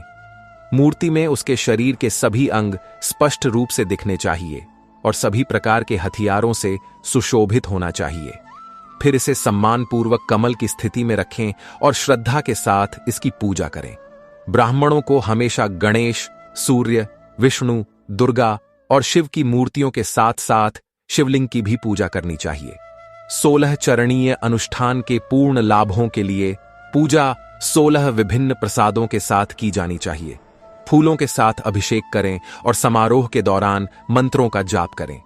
चावल को आग में पकाकर नैवेद्य प्रसाद तैयार करें। पूरा प्रसाद लगभग 1 कुडर्व मात्रा में होना चाहिए, जो लगभग 1 मुट्ठी भर होता है। पार्थिव, किसी मानव द्वारा बाहर स्थापित शिवलिंग या एक खुरदुरे शिवलिंग की पूजा के लिए एक प्रस्थ शेर नैवेद्य तैयार करना आवश्यक है। देवताओं द्वारा स्थापित शिवलिंगों के लिए 3 शेर नैवेद्य चढ़ाना उचित है और स्वयंभू लिंगमों के लिए 5 शेर चढ़ाने से पूर्ण लाभ मिलता है। इस पूजा को 1000 बार करने से एक ब्राह्मण सत्य के क्षेत्र को प्राप्त करता है। लोहे या लकड़ी से बना एक बर्तन जो 25 अंगुल लंबा और 15 अंगुल चौड़ा हो, 12 अंगुल की चौड़ाई का 2 गुना और 1 अंगुल अधिक विद्वानों द्वारा उपयुक्त माना जाता है। पुरुष इसे शिव कहते हैं। इसका 8वां हिस्सा प्रस्थ कहलाता है। इसे 4 कुडर्व के बराबर माना जाता है। किसी व्यक्ति द्वारा स्थापित शिवलिंग के लिए 10 प्रस्थ चढ़ाए। ऋषियों द्वारा स्थापित एक के लिए 100 प्रस्थ और एक स्वयंभू शिवलिंग के लिए 1 सहस्त्र प्रस्थ चढ़ाए।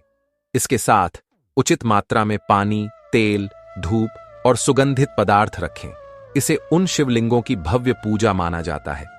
अभिषेक करने से आत्मा शुद्ध होती है, सुगंध पुण्य लाती है। नैवेद्य चढ़ाने से जीवन काल और संतुष्टि बढ़ती है। धूप चढ़ाने से धन आता है। दीपक दिखाने से ज्ञान और आत्मज्ञान उत्पन्न होता है और पान चढ़ाने से भोग का अनुभव होता है। तो स्नान और अन्य 6 तैयारियों को सावधानी पूर्वक करें। नमन और जप दोनों ही इच्छाओं को पूरा करने में पूरी तरह से प्रभावी हैं। इसलिए जो कोई भी भोग और मोक्ष की इच्छा रखता है, उसे हमेशा अपनी पूजा को जप और नमन के साथ समाप्त करना चाहिए।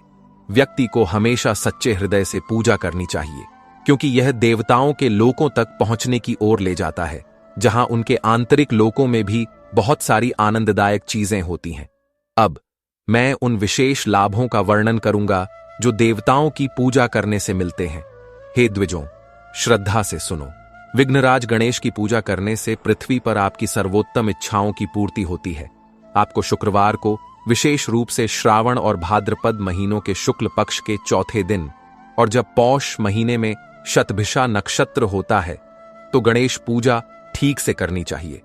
इस पूजा को 100 या 1000 दिनों में 100 या 1000 बार करें। नियमित पूजा देवता और अग्नि में विश्वास के साथ की गई लोगों को संतान और उनके हार्दिक इच्छाओं का आशीर्वाद देती है। यह सभी पापों को भी दूर करती है और विभिन्न बुरे कर्मों को नष्ट करती है। विभिन्न दिनों में शिव और अन्य की पूजा करना आत्मा को शुद्ध करने का एक तरीका माना जाता है। एक वार, दिन, तिथि, नक्षत्र और योग पर आधारित होता है। यह वह स्रोत है जो सभी इच्छाओं को पूरा करता है और न तो बढ़ता है और न ही घटता है। इसीलिए इसे ब्रह्म के पूर्ण रूप के रूप में देखा जाना चाहिए। सूर्योदय से अगले सूर्योदय तक की अवधि को एक वार माना जाता है, जो ब्राह्मणों और अन्य जातियों के सभी कार्यों का आधार बनता है। निर्धारित तिथि के पहले छमाही में देवता की पूजा करने से लोगों को पूर्ण भोग मिलता है। यदि तिथि दोपहर के बाद शुरू होती है, तो रात से जुड़ी तिथि का पहला आधा हिस्सा पूर्वजों के लिए श्राद्ध जैसे अनुष्ठानों के लिए सबसे अच्छा माना जाता है। ऐसी तिथि का पहला आधा यह दिन शुभ माना जाता है। इसीलिए इसे दिव्य अनुष्ठानों के लिए उपयुक्त माना जाता है। यदि तिथि दोपहर तक रहती है तो दिव्य कार्य करने के लिए सूर्योदय के समय की तिथि को लिया जाना चाहिए। इसी तरह दिव्य कार्यों के लिए केवल शुभ तिथियां और नक्षत्र ही स्वीकार किए जाते हैं। पूजा और जप करने से पहले दिन और अन्य कारकों पर सावधानी पूर्वक विचार करना चाहिए। वेदों में पूजा शब्द का अर्थ इस तरह समझाया गया है, पूर्यतय अनेन इति पूजा, अर्थात इसके द्वारा बनाया या लाया जाता है। पूजा शब्द पू से आता है, जिसका अर्थ है भोग और परिणामों की पूर्ति। जिस क्रिया के माध्यम से यह प्राप्त होता है उसे पूजा कहा जाता है। मन की वांछित वस्तुएं और ज्ञान वे लक्ष्य हैं जिनकी तलाश की जाती है। इसे सकाम कहा जाता है। इच्छाओं वाला व्यक्ति परिणामों का आनंद लेने की उम्मीद करता है, जबकि एक निस्वार्थ व्यक्ति आध्यात्मिक ज्ञान की तलाश करता है। दोनों अर्थ पूजा शब्द का हिस्सा हैं। पूजा का सच्चा सार योजना और इरादे से आता है। इसीलिए पूजा का अर्थ सामान्य व्यवहार और वेदों दोनों में प्रसिद्ध है।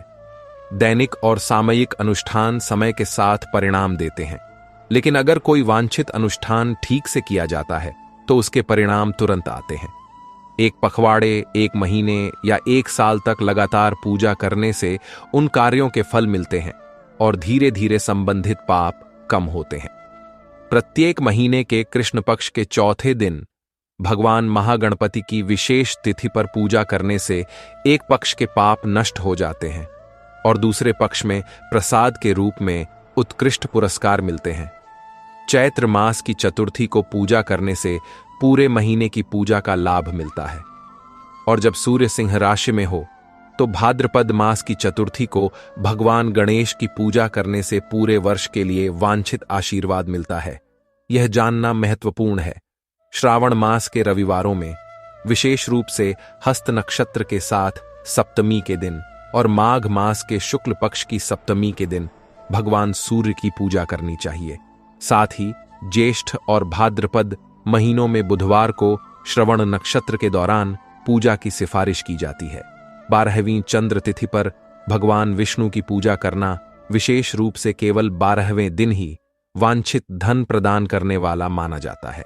श्रावण मास के दौरान भगवान हरि की पूजा करने से इच्छाओं की पूर्ति और अच्छा स्वास्थ्य मिलता है। गाय और इस तरह के भागों और उपकरणों सहित पहले उल्लिखित 12 वस्तुओं का दान करना 12वें दिन भगवान विष्णु की ईमानदारी से पूजा करने के समान लाभ लाता है। जो कोई भी 12वें दिन भगवान विष्णु के 12 नामों का उपयोग करके 12 ब्राह्मणों के लिए 16 चरणीय पूजा षोडशोपचार करता है, वह उनका आशीर्वाद और संतुष्टि प्राप्त करता है।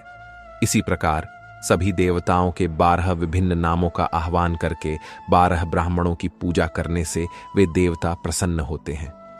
श्रावण मास के नवमी के दिन जब सूर्य कर्क राशि में प्रवेश करता है और मृगशिरा नक्षत्र संरेखण में होता है तो अंबिका की पूजा करें। वह सभी वांछित सुख और फल प्रदान करती हैं। जो पुरुष धन और समृद्धि की इच्छा रखते हैं उन्हें निश्चित रूप से उस दिन उनकी पूजा करनी चाहिए। अश्विन मास के शुक्ल पक्ष की नवमी तिथि सभी वांछित परिणाम प्रदान करती है।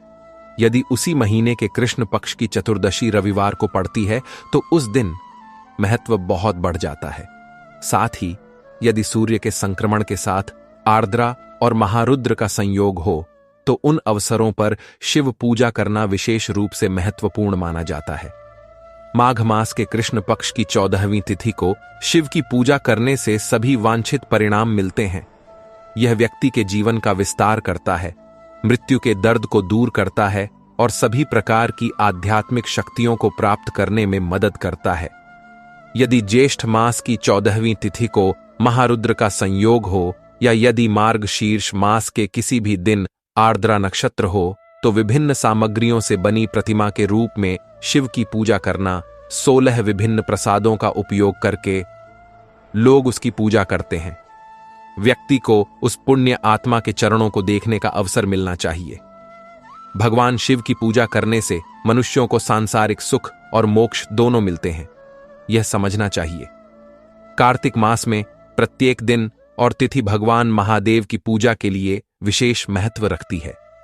जब कार्तिक आता है तो विद्वान पुरुष 16 पारंपरिक प्रसादों के साथ सभी देवताओं की पूजा करने के लिए दान, तपस्या, अग्नि यज्ञ, जप और नियमों का पालन करते हैं।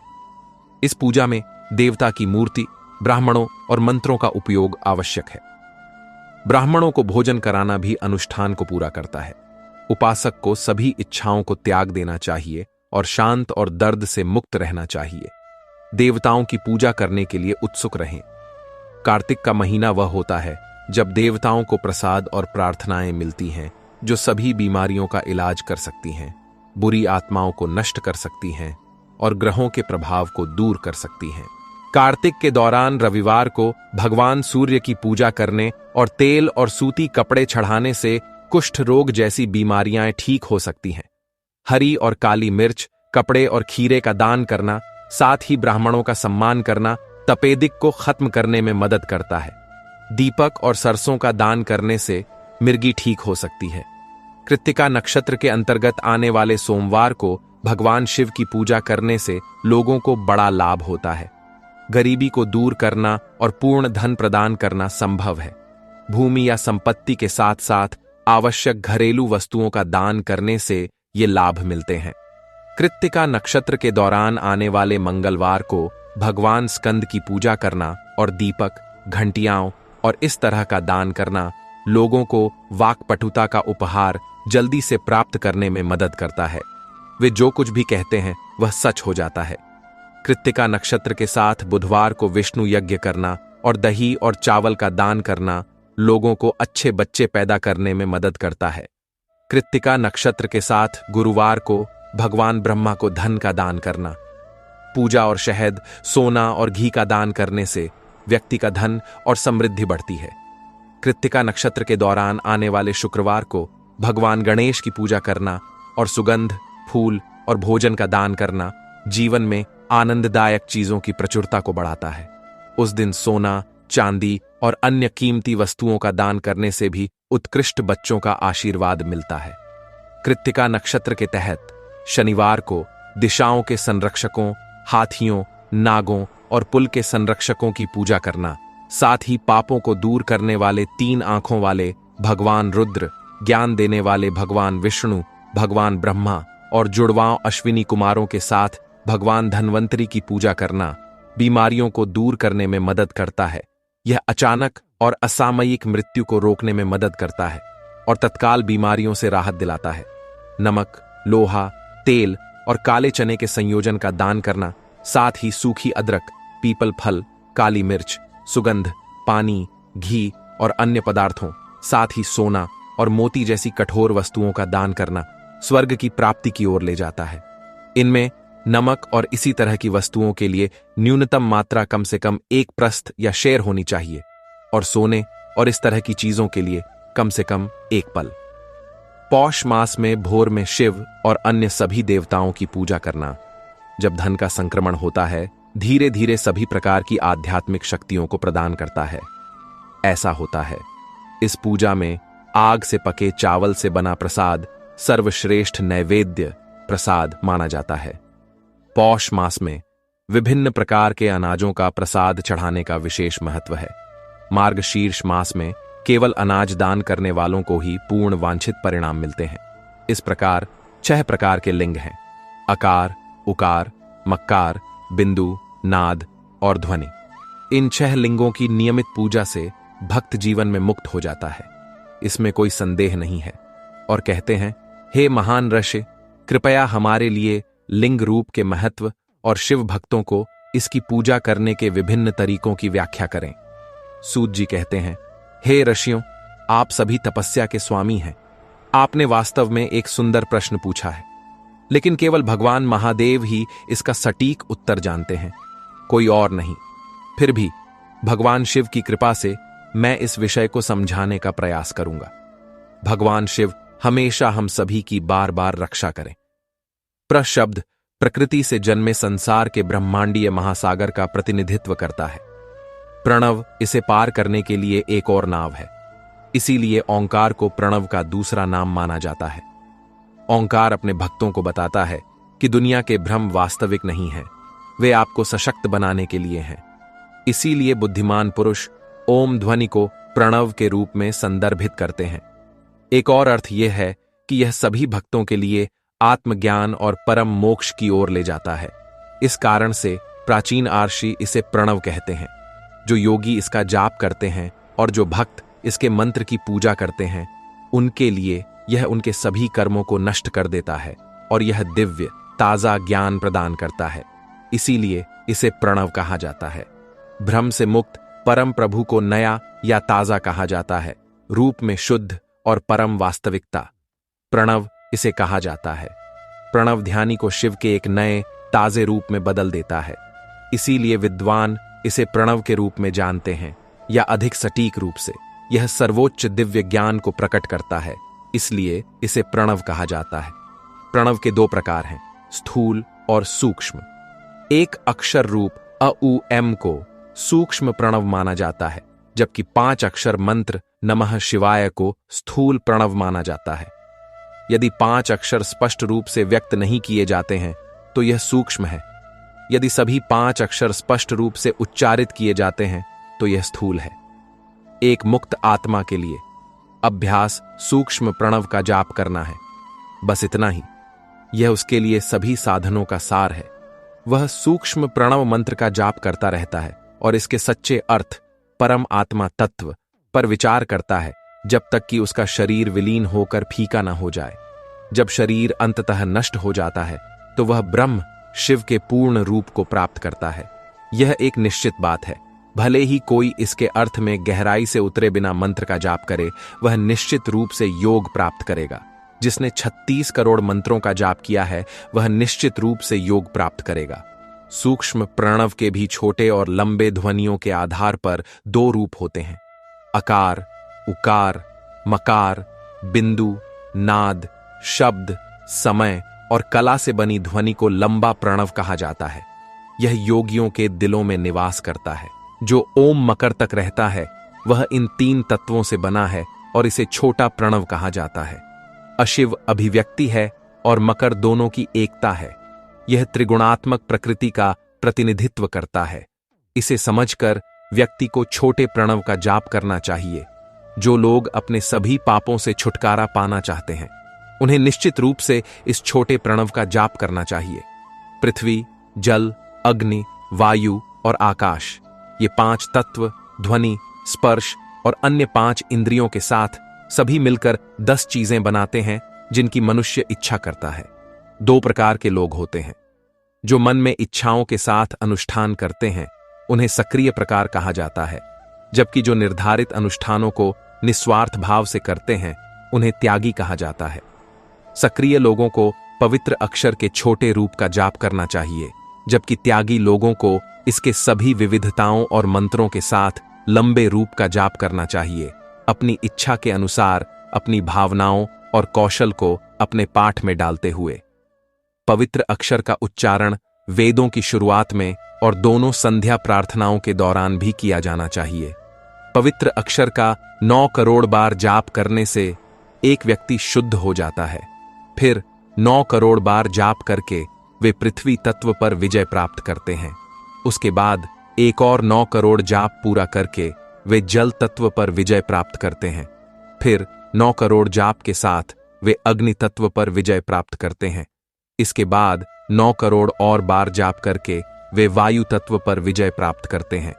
फिर एक और 9 करोड़ जाप के साथ वे आकाश तत्व पर नियंत्रण कर लेते हैं। इसी तरह प्रत्येक 9 करोड़ बार जाप करके वे क्रमिक रूप से गंध, स्वाद, रूप, स्पर्श और ध्वनि पर विजय प्राप्त करते हैं।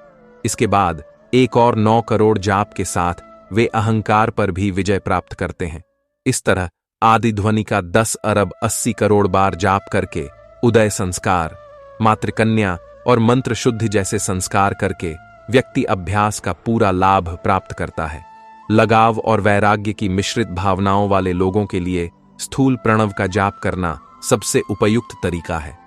क्रिया, तपस्या और जप के संयोजन के माध्यम से 3 प्रकार के शिव योगी होते हैं, क्रिया योगी, तपोयोगी और जप योगी। क्रिया योगी वह है जो धन और अन्य वस्तुओं जैसे प्रसाद इकट्ठा करता है, अपने हाथों से प्रणाम जैसे अनुष्ठान करता है और अपने चुने हुए देवता की पूजा के प्रति समर्पित रहता है। जो व्यक्ति पूजा में लगा रहता है और संयम से खाता है, जो इंद्रियों को जीतता और नियंत्रित करता है और मन को भी काम जैसी चीजों से दूर रहने में महारत हासिल करता है, उसे तपस्वी योगी कहा जाता है। एक व्यक्ति जिसमें ये सभी अच्छे गुण होते हैं, जो हमेशा हृदय से शुद्ध रहता है, सभी कार्यों में दोषों से मुक्त रहता है और शांत मन से लगातार जप करता है, उसे एक महान आत्मा, एक जपयोगी माना जाता है। एक व्यक्ति जो 16 प्रकार के प्रसादों के साथ महान शिव योगियों की पूजा करता है, वह शुद्ध हो जाता है और धीरे धीरे सालोक्य और उससे आगे की उच्च और उच्चतर मुक्ति प्राप्त करता है। ब्राह्मणों, अब मैं जप योग के अभ्यास का वर्णन करूंगा। सब लोग ध्यान से सुने। तपस्या करने के लिए जप का अभ्यास अनुशंसित है, क्योंकि इसे नियमित रूप से करने से व्यक्ति स्वाभाविक रूप से खुद को शुद्ध करता है। ब्राह्मणों के लिए मंत्र नमः से शुरू होना चाहिए, जिसके बाद चौथे मामले के अंत में शिव शब्द आता है, जिससे यह एक 5 तत्वीय नमः शिवाय मंत्र बन जाता है। इसे शिव पंचाक्षर कहा जाता है। यह पवित्र ध्वनि ओम के स्थूल रूप का प्रतिनिधित्व करता है। इस पंचाक्षर मंत्र का जाप करने से व्यक्ति पूर्ण आध्यात्मिक उपलब्धियां प्राप्त करता है। मंत्र का पाठ करते समय हमेशा ओम ध्वनि से पहले होना चाहिए। जब एक ब्राह्मण एक गुरु से पंचाक्षर मंत्र का उपदेश प्राप्त करता है, तो उन्हें एक अच्छी जगह, जैसे कि एक शांतिपूर्ण भूमि में आराम से रहना चाहिए। आदर्श रूप से महीने की अमावस्या से पहले, चंद्रमास के शुक्ल पक्ष के पहले दिन से जप शुरू करें और कृष्ण पक्ष के 14वें दिन तक बिना रुके जारी रखें। माघ और भाद्रपद के महीनों का विशेष महत्व है और इन्हें सभी समयों में सबसे अच्छा माना जाता है। अभ्यासी को दिन में एक बार संयम से भोजन करना चाहिए और मौन बनाए रखना चाहिए। अपनी इंद्रियों को नियंत्रण में रखें। हमेशा अपने शिक्षक और माता पिता की दैनिक सेवा और सम्मान करें। एक व्यक्ति जो जप करते समय इस अनुशासन का पालन करता है, वह इस तरह शुद्ध हो जाता है जैसे कि उसने 1000 गुना अधिक जप किया हो, अन्यथा वह बेचैन रहता है। लगातार भगवान शिव का विचार करते हुए 5 अक्षर मंत्र पंचाक्षर का 5 लाख बार जाप करें। जप के दौरान इस तरह ध्यान करें, इसे करो। परोपकारी भगवान शिव एक कमल के सिंहासन पर बैठे हैं। उनका सिर पवित्र गंगा नदी और चंद्रमा से सुशोभित है। उनकी बाईं जांघ पर आदिम देवी शक्ति उमा बैठी हैं। उनके चारों ओर गणों के बड़े समूह खड़े हैं, जो उनकी महिमा को बढ़ा रहे हैं। भगवान महादेव अपने 4 हाथों से मृग मुद्रा, आशीर्वाद और सुरक्षा के इशारे धारण करते हैं। हमेशा सदाशिव का स्मरण करते हुए, जो लगातार सभी पर कृपा बरसाते हैं, पहले मानसिक रूप से अपने हृदय या सूर्य चक्र में उनकी पूजा करें। फिर पूर्व की ओर मुख करके उपरोक्त 5 अक्षर मंत्र का जाप करें। उन दिनों में एक साधक को हमेशा शुद्ध कर्म करने चाहिए और बुरे कर्मों से बचना चाहिए। जिस दिन जप समाप्त होता है, जो कि कृष्ण पक्ष क्षीण होते चंद्रमा का चरण का 14वां दिन है, सुबह जल्दी अपने दैनिक अनुष्ठानों को करने के बाद एक स्वच्छ और सुखद स्थान पर जाए। स्वच्छता और संतोष जैसे नियमों का पालन करते हुए शुद्ध हृदय से 5 अक्षर मंत्र का 12,000 बार जाप करें।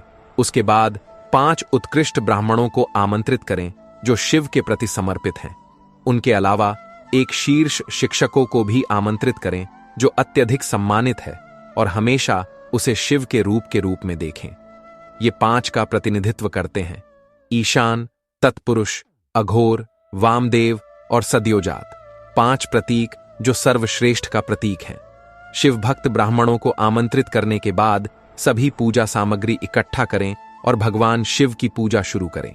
शिव पूजा को ठीक से पूरा करें, फिर होम, अग्नि अनुष्ठान शुरू करें। अपनी पारिवारिक परंपरा का पालन करते हुए पवित्र राख लगाने, चंदन का लेप करने, माथे पर तिलक लगाने, जल चढ़ाने और 5 पृथ्वी अनुष्ठान करने जैसे अंतिम संस्कार करें। फिर अग्निवेदी का मुख पूर्व की ओर करें, कुशाघास के बंडलों से आग जलाएं और निर्धारित मंत्रों के अनुसार आग में आहुति दें ताकि होम शुरू हो सके। कपिला गाय के घी का उपयोग करें और स्वयं 11, 101 या 1001 आहुतियां दें, या विद्वान शिव भक्त ब्राह्मणों से अपनी ओर से 108 आहुतियां दिलवाएं।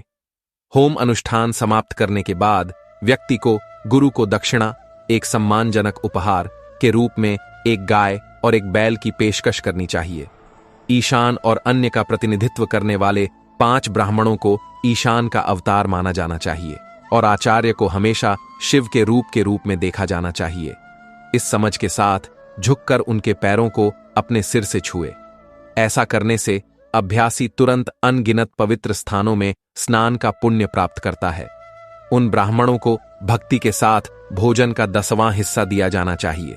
साथ ही गुरु की पत्नी को पराशक्ति, सर्वोच्च ऊर्जा माने और उनकी भी पूजा करें। ईशान और अन्य के आदेश का पालन करते हुए उन सभी ब्राह्मणों की पूजा अपनी क्षमता और समृद्धि के अनुसार सर्वोत्तम भोजन के साथ करें। रुद्राक्ष की माला, उत्तम वस्त्र, पूजा की वस्तुएं आदि चढ़ाए। फिर एक यज्ञ करें और एक भव्य भोज का आयोजन करें। उसके बाद देवताओं के देवता भगवान शिव से प्रार्थना करें और अपना जप पूरा करें। ऐसा करने से एक व्यक्ति उचित अनुशासन के माध्यम से मंत्र में महारत हासिल कर सकता है। इसका 5 लाख बार जाप करने से सभी पाप नष्ट हो जाएंगे। फिर एक और 5 लाख बार जाप करने से आपको अतल से सत्यलोक तक सभी 14 लोकों पर नियंत्रण मिल जाएगा। ब्रह्मा के अनुसार 14 लोक पृथ्वी और अन्य तत्वों से बने लोकों से लेकर आत्माओं के लोकों तक क्रम से बनाए गए हैं, जो पाताल लोक से लेकर सत्यलोक तक फैले हुए हैं। सत्यलोक के ऊपर क्षमक तक 14 और लोक हैं। वे भगवान विष्णु के लोक हैं। क्षमा के ऊपर सुचिलोक तक 28 लोक हैं। सुचिलोक के भीतर कैलाश पर्वत पर रुद्रदेव निवास करते हैं, जो जीवित प्राणियों को नष्ट करने के लिए जाने जाते हैं। सूची माया शब्द शुद्ध ज्ञान और कर्म को संदर्भित करता है। यहां मां का अर्थ है लक्ष्मी। उससे कर्म और भोग का अनुभव होता है, इसलिए इसे कर्म माया कहा जाता है। इसी तरह मां अर्थात लक्ष्मी से ज्ञान और भोग का अनुभव होता है, इसलिए इसे ज्ञान माया कहा जाता है। इस संयुक्त सीमा के नीचे नश्वर भोग है, जबकि इसके ऊपर शाश्वत भोग है। उसके नीचे गायब होना या ये ऊपर नहीं है। बंधन नीचे होता है, कर्मों की जंजीरों से बंधा होता है। ऊपर कभी कोई बंधन नहीं होता। उसके नीचे प्राणी इच्छा चालित कार्यों का पालन करते रहते हैं, विभिन्न लोकों और जीवन रूपों में घूमते रहते हैं। जो ऊपर है उसे निस्वार्थ कार्यों का भोग कहा जाता है। जो भक्त पवित्र बिंदु की पूजा के लिए समर्पित हैं, वे निचले लोकों में घूमते हैं। केवल वे जो निस्वार्थ भक्ति के साथ शिवलिंग की पूजा करते हैं, वे उससे ऊपर जाते हैं। जो वास्तव में शिव की पूजा के प्रति समर्पित हैं, वे उच्च लोकों में जाते हैं। उसके नीचे प्राणियों का क्षेत्र है और ऊपर ईश्वर अनंत है। नीचे भौतिक दुनिया में रहने वाले सांसारिक प्राणी हैं और ऊपर मुक्त आत्माएं हैं। नीचे कर्म का क्षेत्र है और ऊपर ज्ञान का क्षेत्र है। ऊपर गर्व और अहंकार को नष्ट करने वाली विनम्रता है। वहां जन्म और मृत्यु का कोई चक्र नहीं है। इस चक्र को हटाए बिना कोई भी उस स्थान में प्रवेश नहीं कर सकता है। तो जन्म और मृत्यु के चक्र को हटाकर ज्ञान का सही अर्थ स्पष्ट हो जाता है। जो लोग केवल भौतिक पूजा पर ध्यान केंद्रित करते हैं, वे निचले लोकों में फंसे रहते हैं। जो लोग आध्यात्मिक भक्ति का अभ्यास करते हैं, वे ऊपर उठते हैं। जो असत्य, अहिंसा और ऐसी अन्य मान्यताओं से मुक्त हैं, वे भगवान शिव की पूजा करते हैं। वे सतर्क रहते हैं और समय के पहिए को पार करने में सफल होते हैं। विशाल महेश्वर दुनिया के ऊपर, जिसे कालचक्र भगवान की सीमा कहा जाता है, एक बैल के आकार में धर्म का रूप है। यह ब्रह्मचर्य का अवतार है। इसके 4 पैर सत्य, पवित्रता, अहिंसा और करुणा हैं। यह शिवलोक के प्रवेश द्वार पर ही खड़ा है। क्षमा इसके सींग हैं और शांति इसका कूबड़ है। यह वेद्य निरूपी शब्द से सुशोभित है। आस्था इसकी 2 आंखें हैं। विश्वास इसकी सर्वोच्च बुद्धि और मन है। बैल के आकार का धर्म, क्रिया और अन्य रूपों की तरह कारणों और प्रभावों में मौजूद है। इसे इसी तरह समझा जाना चाहिए। वह क्रिया आकार का धर्म का बैल, लेकिन समय से परे शिव निवास करते हैं। ब्रह्मा, विष्णु और महेश्वर के जीवन काल को हम दिन कहते हैं। जहां धर्म का बैल खड़ा है, वहां न तो दिन है और न ही रात, और वहां न तो जन्म है और न ही मृत्यु। उससे परे कारण ब्रह्म के कारण सत्यलोक तक 14 लोक हैं, जो गंध जैसे 5 भौतिक तत्वों से परे हैं। उनकी अवस्था शाश्वत है। उनका रूप सूक्ष्म गंध है। उनके ऊपर उनके कारण रूप में विष्णु के 14 और लोक हैं। उनके ऊपर उनके कारण रूप में रुद्र के 28 लोक हैं, और इन सभी से परे कारण शिव के 56 लोक हैं, वे मौजूद हैं। उससे परे शिव अनुयायी ब्रह्मचारियों का क्षेत्र है, और वहीं पर 5 आवरणों वाला ज्ञान से भरा कैलाश है। यह वह जगह है जहां 5 क्षेत्र, 5 दिव्य कलाएं और मूल शक्ति आदिम लिंगम के साथ एकजुट होती है। इस स्थान को भगवान शिव का पवित्र निवास कहा जाता है। यह वह जगह है जहां सर्वोच्च शक्ति से संपन्न भगवान शिव निवास करते हैं। वह सृष्टि, पालन, संहार, प्रच्छन्नता और अनुग्रह के 5 कार्यों में कुशल हैं। उनका गौरवशाली रूप शुद्ध चेतना, आनंद और अस्तित्व का प्रतीक है। वह हमेशा ध्यान के अभ्यास में निहित हैं और लगातार सभी पर कृपा बरसाते हैं। वह आत्मसंतुष्ट हैं और हमेशा गहन ध्यान में बैठे रहते हैं। नियमित रूप से कर्म और ध्यान जैसे अनुष्ठान करने से व्यक्ति धीरे धीरे आध्यात्मिक अभ्यास के मार्ग पर आगे बढ़ता है और अंततः दिव्य का दर्शन प्राप्त करता है। देवताओं की पूजा करने के लिए दैनिक और सामयिक अनुष्ठानों में संलग्न होने से मन को भगवान शिव की पूजा पर ध्यान केंद्रित करने में मदद मिलती है। शिव से संबंधित कार्यों के माध्यम से व्यक्ति शिव का सच्चा ज्ञान प्राप्त कर सकता है। जिन्होंने शिव के सार को महसूस किया है या शिव की कृपा प्राप्त की है, वे निस्संदेह मुक्त हैं। इसमें कोई संदेह नहीं है। मुक्ति केवल अपने सच्चे स्वरूप में होने की अवस्था है। सच्ची मुक्ति अपनी आत्मा के भीतर शांति और आनंद का अनुभव करने के अलावा और कुछ नहीं है। एक व्यक्ति जो कर्म, तपस्या, जप, ज्ञान और ध्यान में अच्छी तरह से स्थापित है, वह सीधे शिव का अनुभव करता है और आत्म आनंद के रूप में मुक्ति प्राप्त करता है। जैसे सूर्य अपनी किरणों से अशुद्धियों को दूर करता है, वैसे ही भगवान शिव अपनी कृपा के माध्यम से कुशलतापूर्वक अपने भक्तों के अज्ञान को दूर करते हैं। जब अज्ञान दूर हो जाता है तो शिव का ज्ञान स्वाभाविक रूप से प्रकट हो जाता है। शिव के ज्ञान के माध्यम से व्यक्ति अपने शुद्ध सच्चे आत्म आनंद की प्रकृति को प्राप्त करता है, और एक बार जब यह आत्म आनंद पूरी तरह से महसूस हो जाता है तो व्यक्ति पूरी तरह से तृप्त महसूस करता है। तो यहां जो कुछ भी कहा गया है वह उसी पर आधारित है। यह मुझे गुरु परंपरा के माध्यम से प्राप्त हुआ। उसके बाद मैंने इसके बारे में फिर से सीधे नंदीश्वर से सुना। नंद स्थान से परे शिव की सर्वोच्च महिमा का अनुभव केवल स्वयं भगवान शिव ही करते हैं।